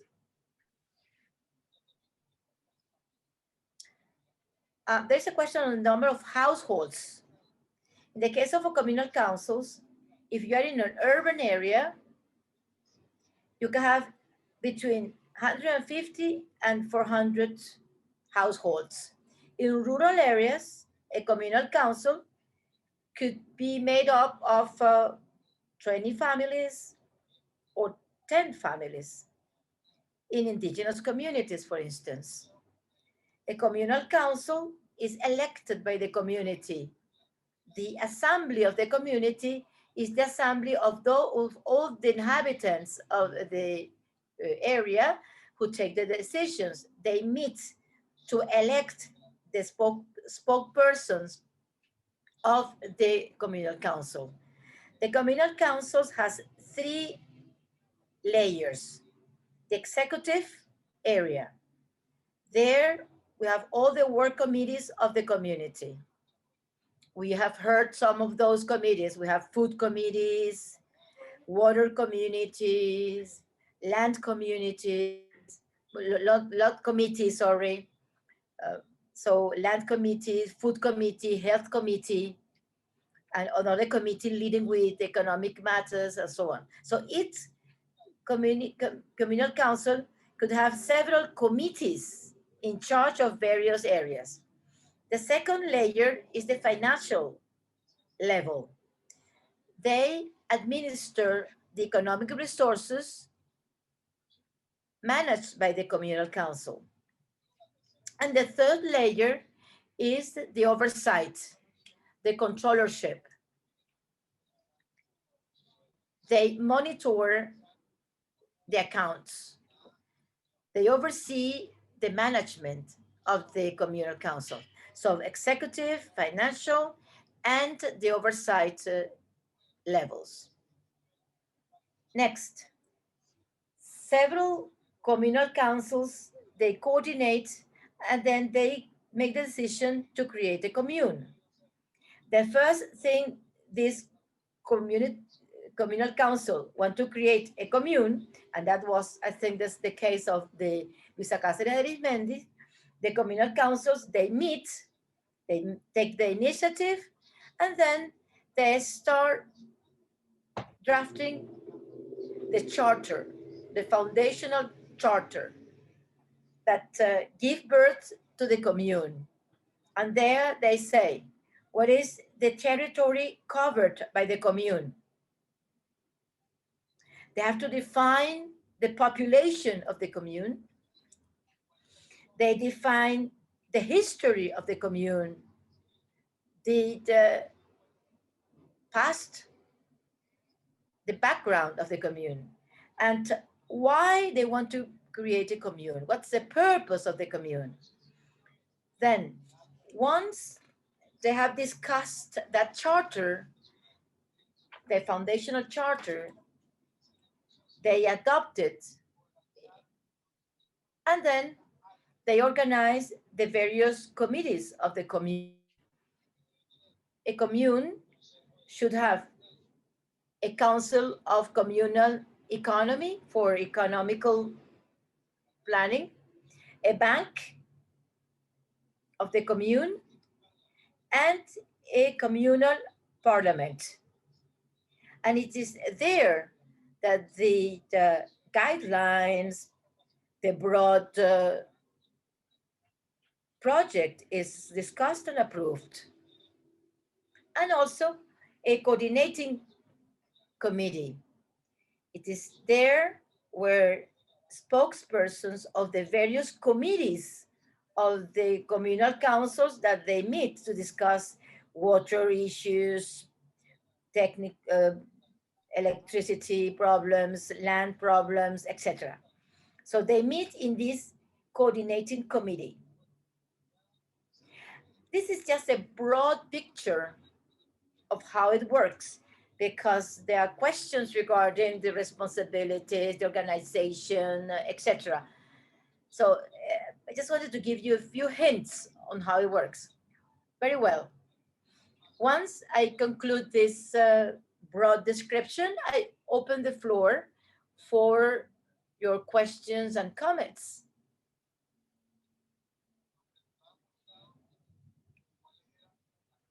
So there's a question regarding the relations between the communes and the Bolivarian circles. So we can see that in Barcelona, how this relationship works, how the commune is defined, the size, responsibilities, organization. Well, I've already given you an idea on how they are organized based on the terms of the law. Perhaps Ivan could give us some concrete example of the Luisa Cáceres de Arizmendi commune, the size, responsibilities, organization.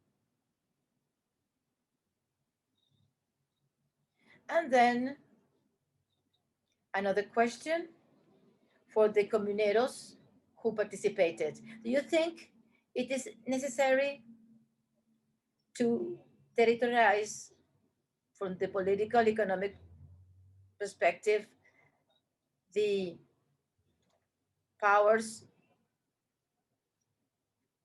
of public bodies? How do you address the African descendant problems, indigenous problems as ideological and political problems in order to ensure independence and sovereignty?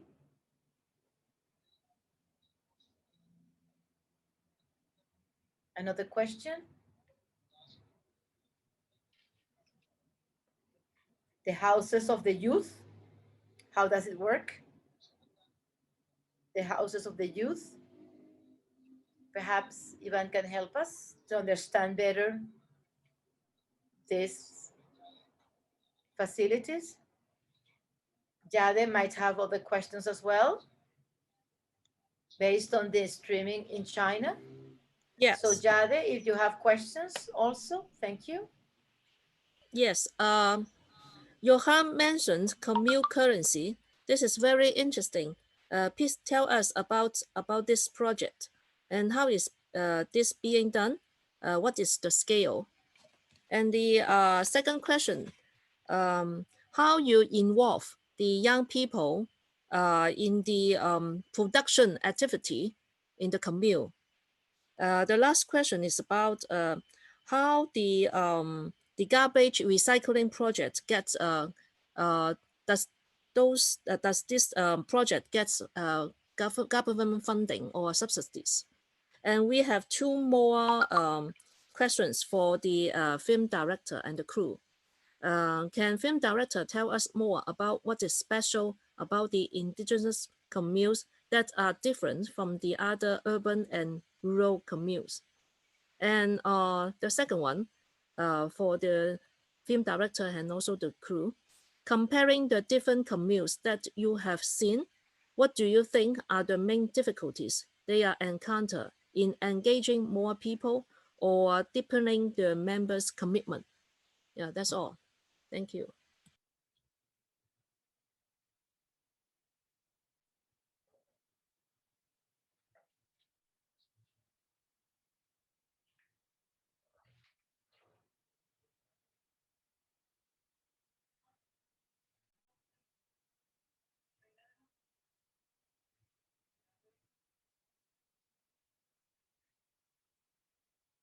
First Johan and then the rest. Johan has the floor.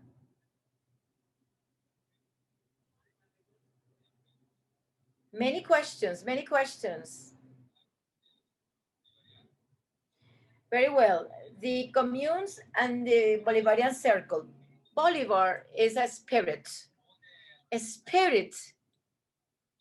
which is part of our legacy, our ideas, our will, the way we approach life. He gives meaning to our lives beyond political electoral organization. Bolivar is a feeling of independence, of a struggle against imperialism in favor of the freedom of the peoples and so on. He interprets life as virtues. For him, happiness was based on the development of the virtues of human beings. So the project of Bolivar is coherent with the creation of the communes. Carlos Marx said that capitalism breaks the human being by putting a halt to its potentials, to his potentials. The commune develops human potentials of our peoples. Therefore, we need to cultivate virtues, knowledge, and we need to understand where were we more useful. Bolivar said that the glory is to be useful. So our communes corresponds to a body of work, unified. In this sense, Bolivar guides us. He gives us historical tasks. Those tasks give birth to new form of organization, new form of relations between us and nature. We believe that the thought of Bolivar is the most advanced thesis on how to build a society, at least here in Venezuela. Bolivar is the commune, and the commune is Bolivar. Bolivar is our path to independence, to have a just society based on solidarity. That's the commune. And that's what Bolivar means to us. We're going through a period of harsh difficulties. They want to collapse Venezuela from abroad. The enemies want to collapse our countries with the complicity of local elites. However, Bolivar was the man of difficulties, as he said. He taught us to fight in the worst possible conditions. And Bolivar also taught us that we need to be brothers and sisters with the peoples of Latin America, the Africa, Asia. That's Bolivar to us. He's much more than a circle. He is an idea. He is a sense of life. He gives us meaning. So we have built our self-government, our communal way of organizing.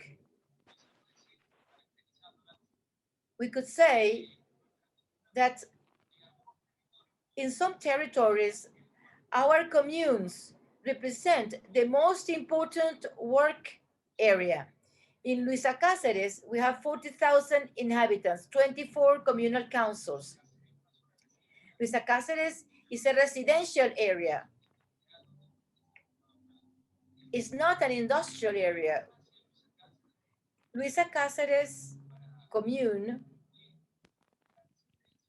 in order to help in the resistance against the aggressions, they have been building the means of production. It has been empowering people to take up means of production.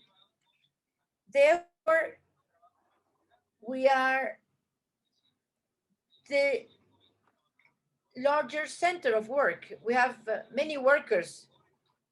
We have producers, as we call them in Venezuela, and it's enshrined in the communal economic system. That's the law that governs us. It's a legal framework different from the state and the private property. How can we organize a self-government? Well, we have created our own governance bodies.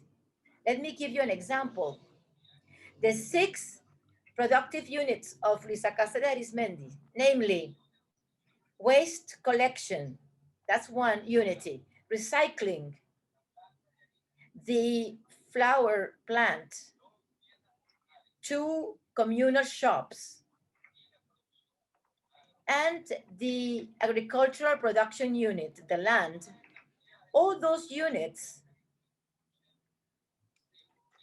are within a framework of a productive economic unit where we have the spokespersons. And it is there in that body that we make the decisions that govern the economic fate of our commune. Those decisions then go to the parliament of the commune, namely the 24 communal councils. Those decisions are discussed within the parliament, and these elements are ratified or corrected. It is an actual empowering mechanism where people decide the social, cultural, productive destiny.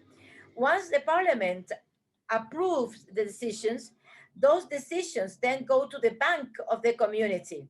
And in the bank, we deal with the financial aspects of the projects. And based on the decisions made by the parliament, then the economic decisions are fully implemented. In this manner, the commune can contribute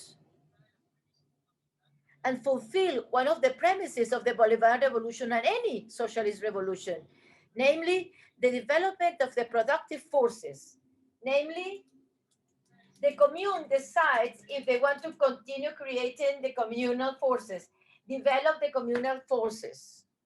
The commune decides if they want to create new productive forces. And this year, they created 4 productive units in the midst of the pandemic, in the midst of all kinds of difficulties. But why does Luisa Cáceres de Arizmendi create 4 productive units? Because there was the willingness from the municipal power with our friend Marcano, the mayor, to boost this production unit that we called the socialist implants of Hugo Chavez. And of course, this coincides with the calling of President Nicolas Maduro to convene the building of 200 communal cities. Here in Barcelona, we have already several communal cities in the creation underway that have been creating themselves little by little. But those cities need to have a self-governance government and to be able to finance our social system, our education system, which is been heavily impacted by the U.S. Blockade. We have no access to medicine, education, technology. Our cultural system also has been impacted. So we need to be self-sustained. We have to have our economy to sustain our commune. So we believe that in 5 years' time, the biggest work configuration is going to be the Economic Confederation of Communes in Barcelona. 40 communes united in a big confederation of communes. So, and what differentiates us from capitalism? What do we do with surplus? What do we do with surplus? Well, we reinvest that surplus in the development of our productive forces and our education, our cultural activities. So this is why President Chavez believed that socialism was going to born from communes because it was in our hands. Those 24 parliamentary members from the communal councils are the six persons for, just to tell you a figure, in the case of my communal council, there are six persons of at least 500 people. And with the Cáceres, the communal councils are around, are made up by 400 to 700 people. So these persons talk on behalf of all their members. They convey their dreams, their proposals. So it is a way that we have found to reunite together 40,000 inhabitants to talk about our economic, our cultural, social destiny revolving in the commune. And thanks to this ideological process, a few months ago, we have a new parliament to fight for women's right to overcome machismo that is hurting all our communities. No man who oppresses a woman can be happy. This is what we believe. So the communes are constantly creating. It is like a historical birth. There is not one single recipe, as Commander Castro used to say, but there is a great popular wisdom that resides in the popular debate. In other words, in Venezuela, we are building a new social pact, a new social consensus from the communes. And without any doubt, the Bolivarian revolution has contradictions, of course. The political parties also have contradictions. There are revolutionary leaders, such as José Marcano, who has then promoted the transfer of a power to the people. Commander Chavez talked about this in 2013. And then ever since, the people power have the right to be given this power, the institutional power. That law, of course, has some loops because it has not been reformed. It has not been updated. But one of the proposals of Jose Marcano for the National Assembly on December the 6th is to deepen that law, is to amplify it, and to create regulations for the communal parliament that does not exist so far. And this is just about transferring our wisdom to the commune system. It is truly a revolutionary element. But pointed out in the case of Luisa Cáceres Alimenti, we have been working with a lot of the forces from the communal power. But there are municipalities and mayor's offices in other parts of the country that do not believe in the communes. They might be from the left party or right party, but still do not believe in the communes.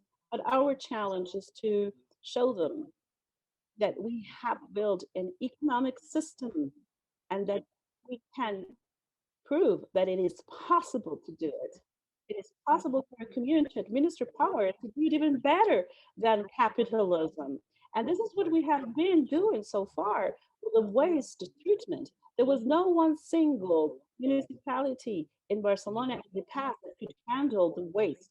But with our commune, we were successful in facing and addressing the problem. And now we have become an example for the country. And President Nicolas Maduro acknowledged this. And Luis José Marcano was promoted to the presidency of the mayor's office. And now he has 375 municipalities also. And so to address, to explain to those municipalities the experience of our community. And we hope that there will be more mayors that will be in favor of transferring power to the community. Now, I would like to tell you a bit about the youth houses. In this regard, we have had some few experiences. We understand that our young people want to flee the country because of the imperialist warfare against our economy. Maybe in 2017 or 2019, many young people lost their hopes and they abandoned the country to work in other countries, to work for the rich classes of Latin America and Europe. But a group of young people who stayed in our country, who stayed here, and what we wanted was to work. This is what they told us. They wanted to work, they wanted to get education, they wanted their needs to be addressed, they wanted to be able to have some kind of recreation, sport activities. And then we listened very carefully and we interpreted that message and we started to incorporate them into our endeavors, into our liberating work. And then we decided to address all the sport courts that had been abandoned. We started with a self-governance system to revamp those sport courts. And let's remember that the Venezuelan budget depended on the oil income, but this has severely impacted, and there were not enough resources to address the community's problems. So we understood the situation and we started working on that and started addressing our problems. Of course, we were some limitations. We had limitations, but in spite of that, we decided to keep up the good work, and the young people were incorporated and they started to understand the importance of the teamwork, community work, and that served as the basis to create the culture houses, what we call the culture houses. And these culture houses, our young talk about serious problems that we are facing as a society. We talk about the pandemic. We also talk about the drug problem. Drug consumption has increased. And we have been talking about all these issues. And we talked to them and invited them to work in our crops. And well, it wasn't easy because it was a lockdown, but in the last months, we have been flexibilizing that lockdown, and we were able then to go back to some of the recreational activities and artistic activities. But little by little, we started organizing ourselves with the young population. And of course, we are ready to keep learning and learning from you, and of course, exchanging what we know with you. And well, we are in this endeavor to continue building the communes so that the Tavis project, the Bolivar's project, can be amplified and address the needs of our people. Thank you. Thank you, Johan. Very well. Now let's see the questions. We have a new question here before we give the floor to Adolfo. Someone is asking how to get access to the movie. So if you could please answer the questions that have been asked and this last question about the movie. Hello again. There was one question on the communal currency.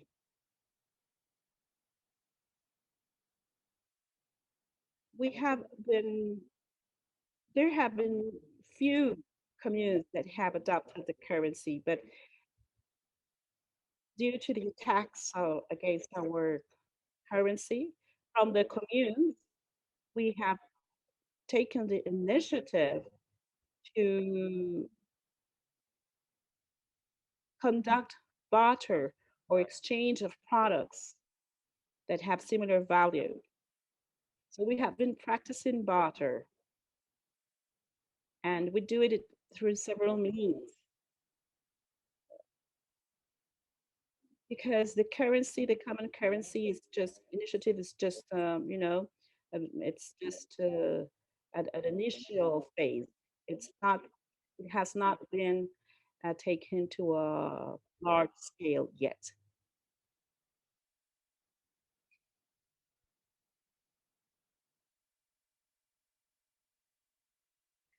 Regarding the transfer of competences, the part of the budget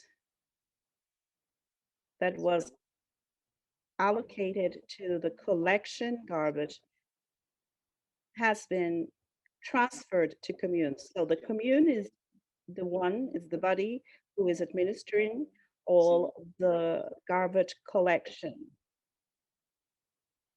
What we do is that we charge for the service a small fee.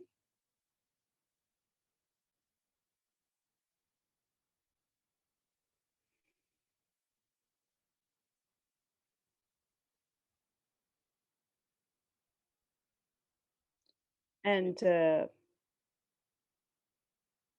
in order to, well, one of the difficulties that we've had is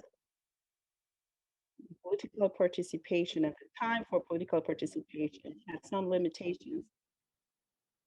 In the midst of this warfare, we are busy trying to survive and trying to face all the difficulties. And this leaves a little time into the political participation and political involvement because people are concentrating their efforts in um, getting food and meeting their needs.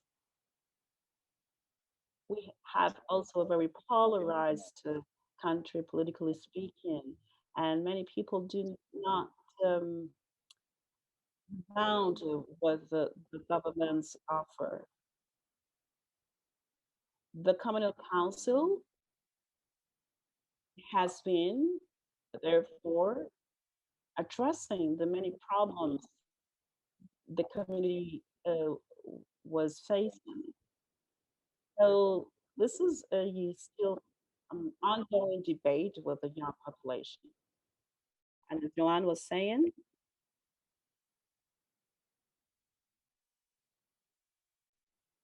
the media warfare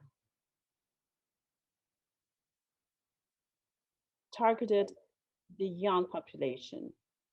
The psychological warfare was especially targeted to the young generations. And of course, young people felt hopeless. Young people felt that they had no future. And we understood what was happening, and we talked to them and told them that we needed to fight for a future, to organize ourselves, and to get hands-on work. And well, and the last question about how to get access to the movie, it is my understanding that it's going to be here in the streaming and the YouTube site. You can follow us also through our social network. We will share with you all the links. And from those links that we will share, you will have access to the documentary. We hope that we'll have subtitles in Mandarin. We're working on that, but so far we have subtitles in English and in French. Thank you.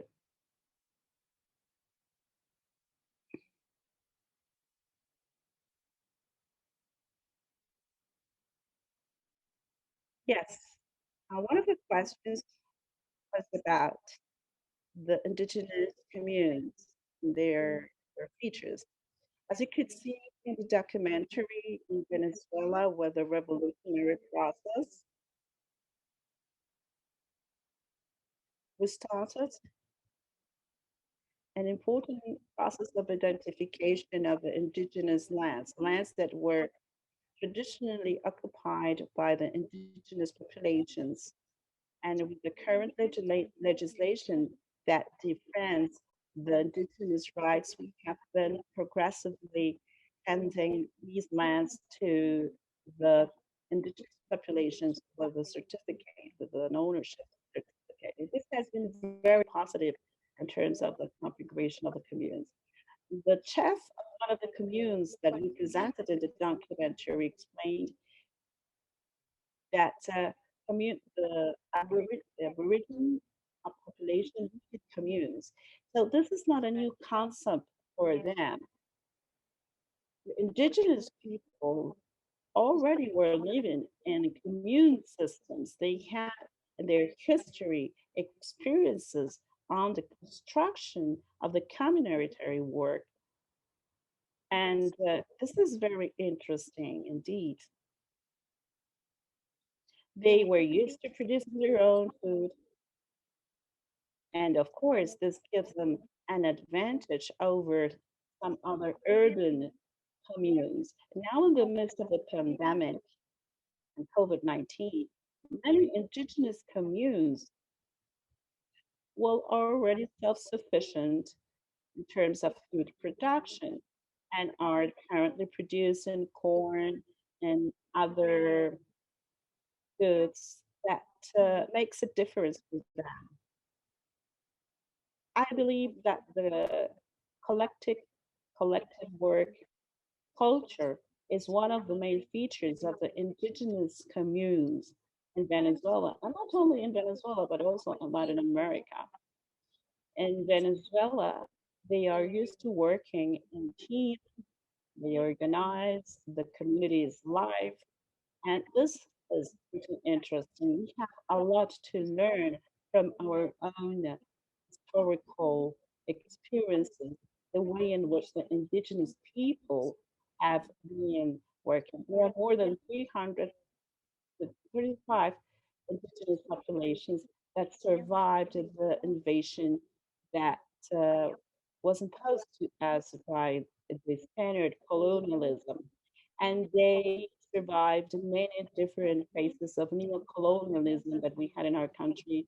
The neo-colonialism from by the US empire, and we have more than 35 indigenous peoples that have very interesting experiences, they are resilient, and they know very well how to organize their activities and production. Another question that was asked was the main difficulties to attract people to this initiative. Well, first of all, the psychological warfare and the media warfare against our country and against our project. We have been severely attacked by the mainstream media, and this has had an impact on the credibility. And it is difficult for people to organize because they lose hope. And this is understandable because as a revolution process, we are facing very big communication companies, we're facing big powers. So this explains why we decided to do this documentary to make it, because it is important to address the communicational aspect so that we can show the reality and the voices of those who have not had a voice until now. With the revolutionary process, we conducted many debates and we decided to give a voice to those who had none, the indigenous populations, the sexual diversity groups, those sectors of the society that have been left aside by capitalism. And one of the interesting features of our process is that we have given voice to those who didn't have one. And we have been able to convey to the world what our difficulties are.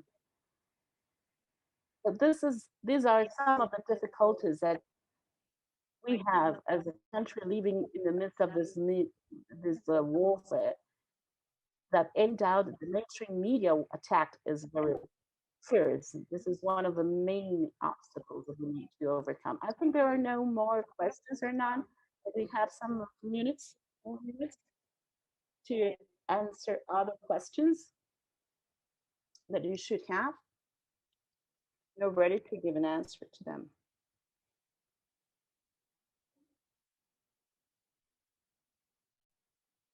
Let's check if there are any other questions.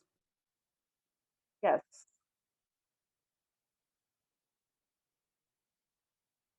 In the chat, they're asking for the links to have access to the documentary.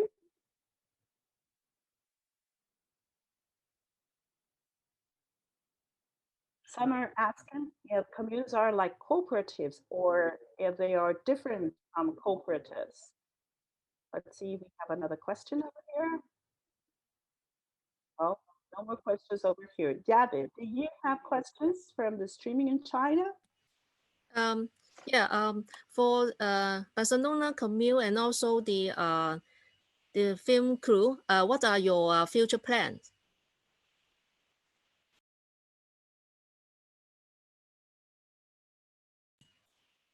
Can you hear me? Can you hear me? Yeah. My question is, what are your future plans?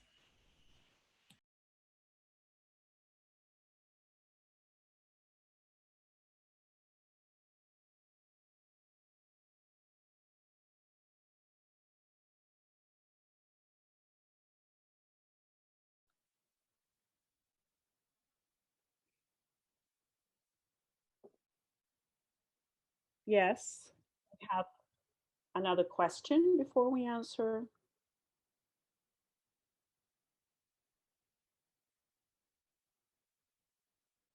How do communes understand their international relationships? How do they incorporate themselves into the international arena to promote communes around the world? And South Africa is asking if you could please clarify the questions, the question on cooperatives and commune and the difference between them. We have not answered that question yet, Nisha. We will now answer it in a few seconds.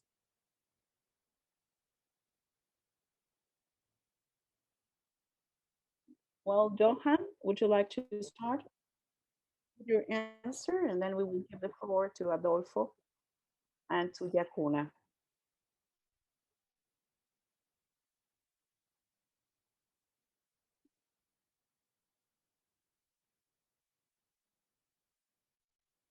On the difference between cooperatives and communes,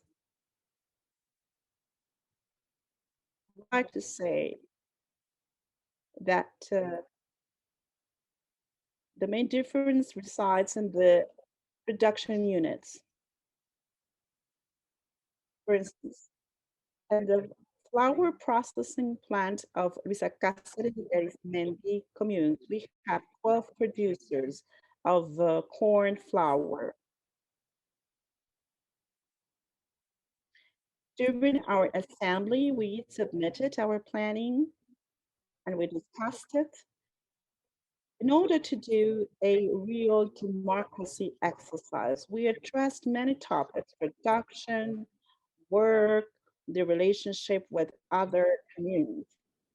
So I would say that yes, we do have some cooperative principles because we base our work on solidarity, which is different from capitalism that bases it works on a forced labor.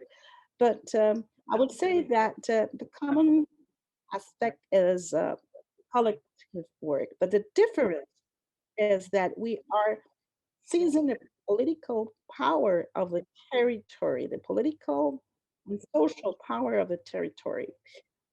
In other words, Luisa Cáceres produces the lots of land, but they also exercise the political and social control over the territory. So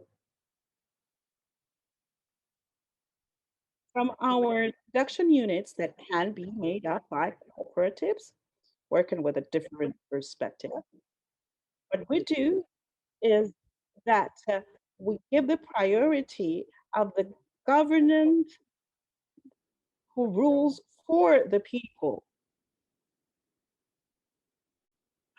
Raul, I think that your mic is open.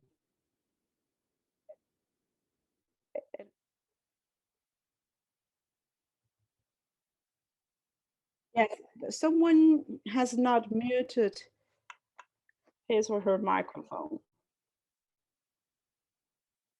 Okay, so I'll resume. Those unit productions could be made up by cooperatives, but we have also another difference is that the ownership of the land does not belong to 12 members of the parliamentary or to, it is the property of the whole commune, which is a key difference, is a key element. We are producers working for our own liberation, but we do not do as we please. No, we have to respond to the economic plan that was devised by the Commune and was devised by the parliamentary, and we work abiding by those guidelines. This is how we make decisions. This is how we organize the work. Another important feature of our communes that differentiate us from cooperatives is the way in which we organize our production units. So we confederate them, we federate them, and we all work together. We do not pretend to be the biggest cooperative or in Venezuela. But imagine just for 1 second, if all those who are producing flour are reunited in a confederated commune, and then we decide how to produce the raw material, how to produce flour. We go beyond a cooperative. What we want to do is to build a new state, a new economic alternative system, different from the one created by the bourgeoisie. This is a different kind of economy. We want to have a different currency. And our commune, at the beginning, maybe they started being cooperatives 15 years ago. We all started with cooperatives, but Chavez called for something else. He wanted us to go beyond, and we went then into the communes. In the case of the cooperative members of the Palito commune, they were the first one to make this step forward. They left the cooperative and they built the commune. And I think also with another commune, the Chile Yin, they did the same thing. They became a commune with a revolutionary process. We have the same process here, like the Comuna Palito Blanco. They were first a cooperative and then transformed into a commune. In Venezuela, cooperatives are no longer so practiced as they were 15 years ago. But what we are doing now is social productive companies of common uh, property. This is what we have been creating by the communers, what we have been promoting. We could even establish write about the differences between the cooperatives and the Venezuelan communes. That will be, well, there was a very interesting discussion with the land movement with Brazil, but they are not here in the communes because they have many differences with the government, who is the right government. Hopefully, they will have a left-wing government, and they will be able to move to communes. And I am convinced that when that will happen in the future, their communes, their movements are going to be working closely working with the Venezuelan communes. And this is going to be a historical event in humanity. And this has to also be replicated in Africa, in the Middle East, in Asia, in the United States, and in the Caribbean. But the difference is that we are patient. We need to be patient.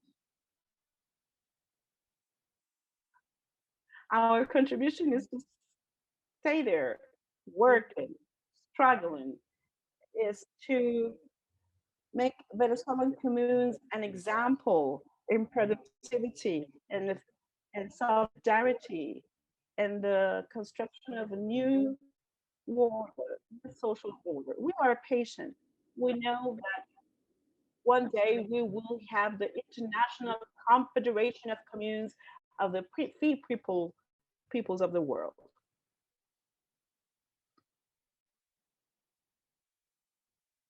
Thank you, Johan.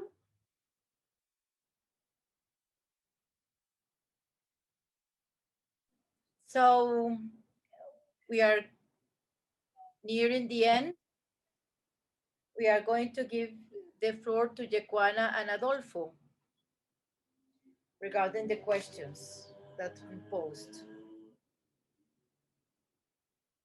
So regarding how the communes contribute to the new national geopolitics.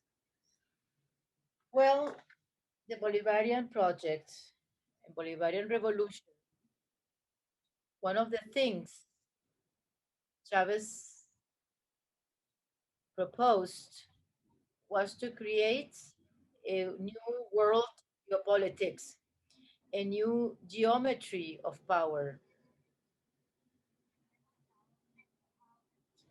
Those who have not have had power should gain power. The poor people in South America, always in an equal relation with the rest. Chavez invited us to strengthen integration in Latin America and to engage with other peoples in the world in order to try to have an impact on international relations. These federated communes, not isolated communes, but confederated, could play a major role in a dialogue with other grassroots movements in the world. In Venezuela, we talk about the diplomacy of the peoples. International relations cannot occur among governments, but rather to have an exchange, express solidarity, cultural, political rapprochement among ourselves. So we understand our culture, our thoughts, to unify efforts to build a different world that is possible. Communes have a major role to play in this confederation of communes to foster dialogue with equal bodies around the world. Regarding future plans, well, we want to have a series of documentaries. That's why we call it Venezuelan Commune, the Barcelona example. And the idea is to record interesting experiences in other states, in other communes, so we can it can serve as an inspiration to other organizations, social movements around the world which are organizing and who believe in self-government of the people, in the communal power, and the creation of linkages among popular movements. So the idea is to continue filming these experiences in order to contribute visibilizing the Venezuelan commune so it is seen elsewhere in the world. And in our country, this could be a source of motivation, inspiration, so communes also strengthen their own productive projects to present new ideas based on the experiences surrounding them. We create in the audiovisual means as a very powerful tool to project at a small scale the world we dream, a world based on equality without patriarchy, without exploitation and imperialism. And that's our role from the communes and from the Confederation of Communes. We need to conduct this type of project.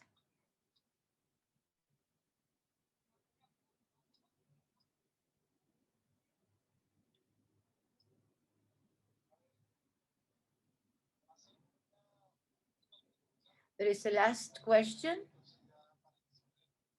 the closing question, and from Johan and Yekuana. Is it indispensable to have a left-wing government in order to foster communes? This is the last question. And then we can give you the possibility for your closing comments. Johan?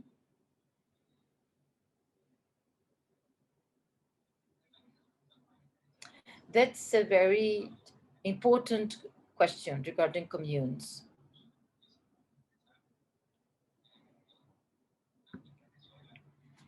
In Venezuela, the Venezuelan commune come from ancestral way of living, a different way to link among ourselves. So the invaders disappeared this principle of communal life. And it was the independence 200 years ago, led by our father Bolivar. It pushed us to create a different order, different from the Spanish one. And it was through fire and struggle that we built a new society. Bolivar swore that there will be freedom, but he was betrayed. But that had to do with the possibility of the people to have a piece of land, means of production. The Declaration of Independence was betrayed. And for many years, our rebellious communal people fought. They fought. And it is with the arrival of Hugo Chavez that we go back to the Bolivarian project, the libertarian spirit. It is with Chavez that we started to speak about the commune or nothing. With Chavez, ancestral lands that were snatched from us were recovered and communalized. It was through the Bolivarian government that the Maizal received land. And Maizal is a self-government and very productive commune. But it was thanks to Chavez, the socialist and revolutionary government, that took that revolutionary measure. Same thing with El Panal in Caracas.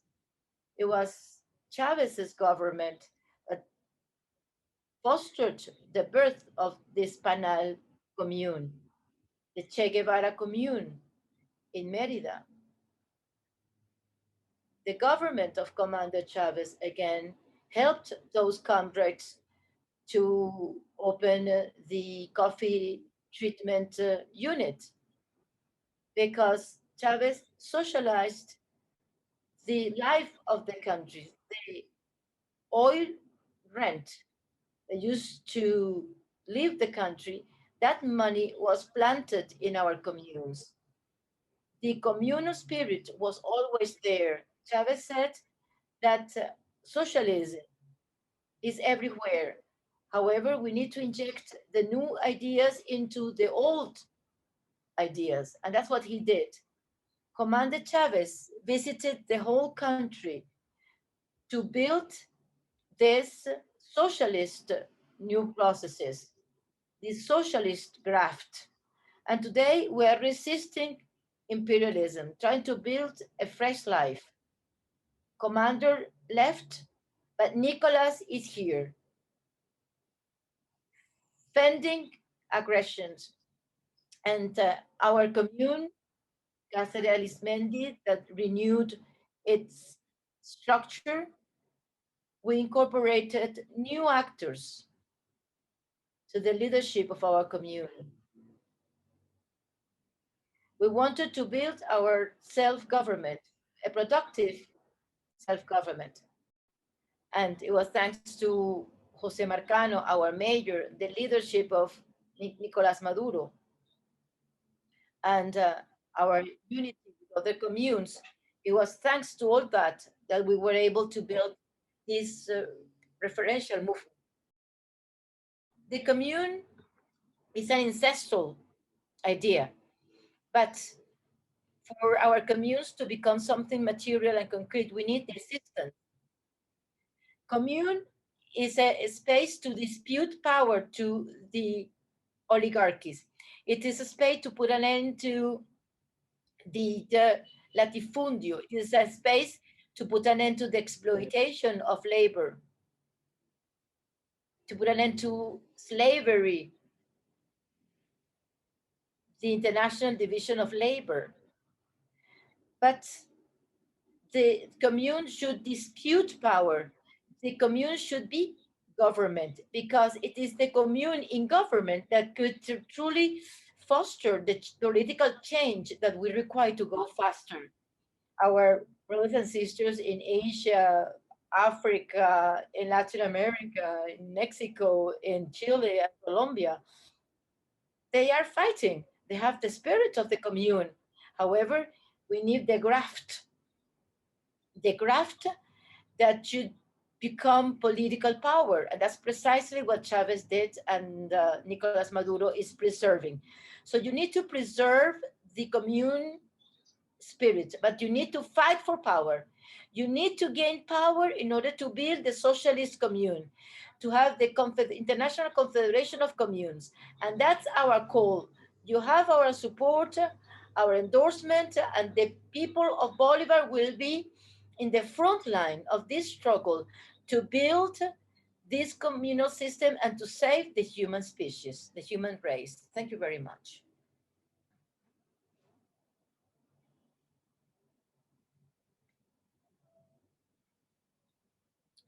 Regarding the future, what are our future plans? Well, we will continue producing these documentaries. We want to continue building this series of documentaries. This is just a first attempt in the midst of the COVID-19. The idea is to continue taking the voice of the peoples to the world, and it should be a driving force to give a moral boost to all these attempts. There is always exhaustion, but we need to use these tools to revive the spirit of communal effort. Can we build communes with left-wing governments or right-wing governments? Well, there have been communes all along history. China had communes and still has communal experiences. The same thing in Latin America and the world. And all our history, we have had those experiences. Therefore, we believe, as Hugo Chavez said, that we need to dispute political power. We have to challenge. It is much easier to work with progressive governments that understand that power does not reside in the elite, that power should be transformed. Chavez, regarding fighting power, he said, if we want to get rid of poverty, we need to empower people. We need to empower the poor. And that idea has governed our recent history. Therefore, we defend the idea that the organized people should have political power in order to favor this transformation of the power logic. Power is not the central government. Power should be in the commune, in the communities, in those people resolving problems, in the possibility to transform reality. As you know, Latin America presents huge challenges because it is a very unequal region. So the majority, the poor, we need to organize to challenge the power relation. It is not the only way, but it helps a lot to have left-wing governments. And in closing, I would like to thank the Global University, ALBA TV, those who have organized this, our brothers and sisters from the communes who made this possible. And again, we invite you to continue working And we are very much interested in our relations with China. We admire you a lot. We need to deepen these links of solidarity and friendship among the peoples. Thank you very much. Well, thank you, Johan Tovar, Yekuana, Adolfo Estopiñan, for all this work and this documentary. Um, Again, thanks to our participants, José Marcano, the mayor of Barcelona, who accompanied us at the outset in the launching of this documentary worldwide. We continue discussing on how to build people's power and understand what do we mean by commune in Venezuela? How do we build it? What are the processes? What are the policies, the projects, the programs? How do we define communes in Venezuela? I invite you to the next session next week. We'll continue analyzing the agenda of feminist struggles in Venezuela. We're going to share with some of the feminist organizations in Venezuela so we can have an idea of the struggle they have been waging all in Venezuela over history.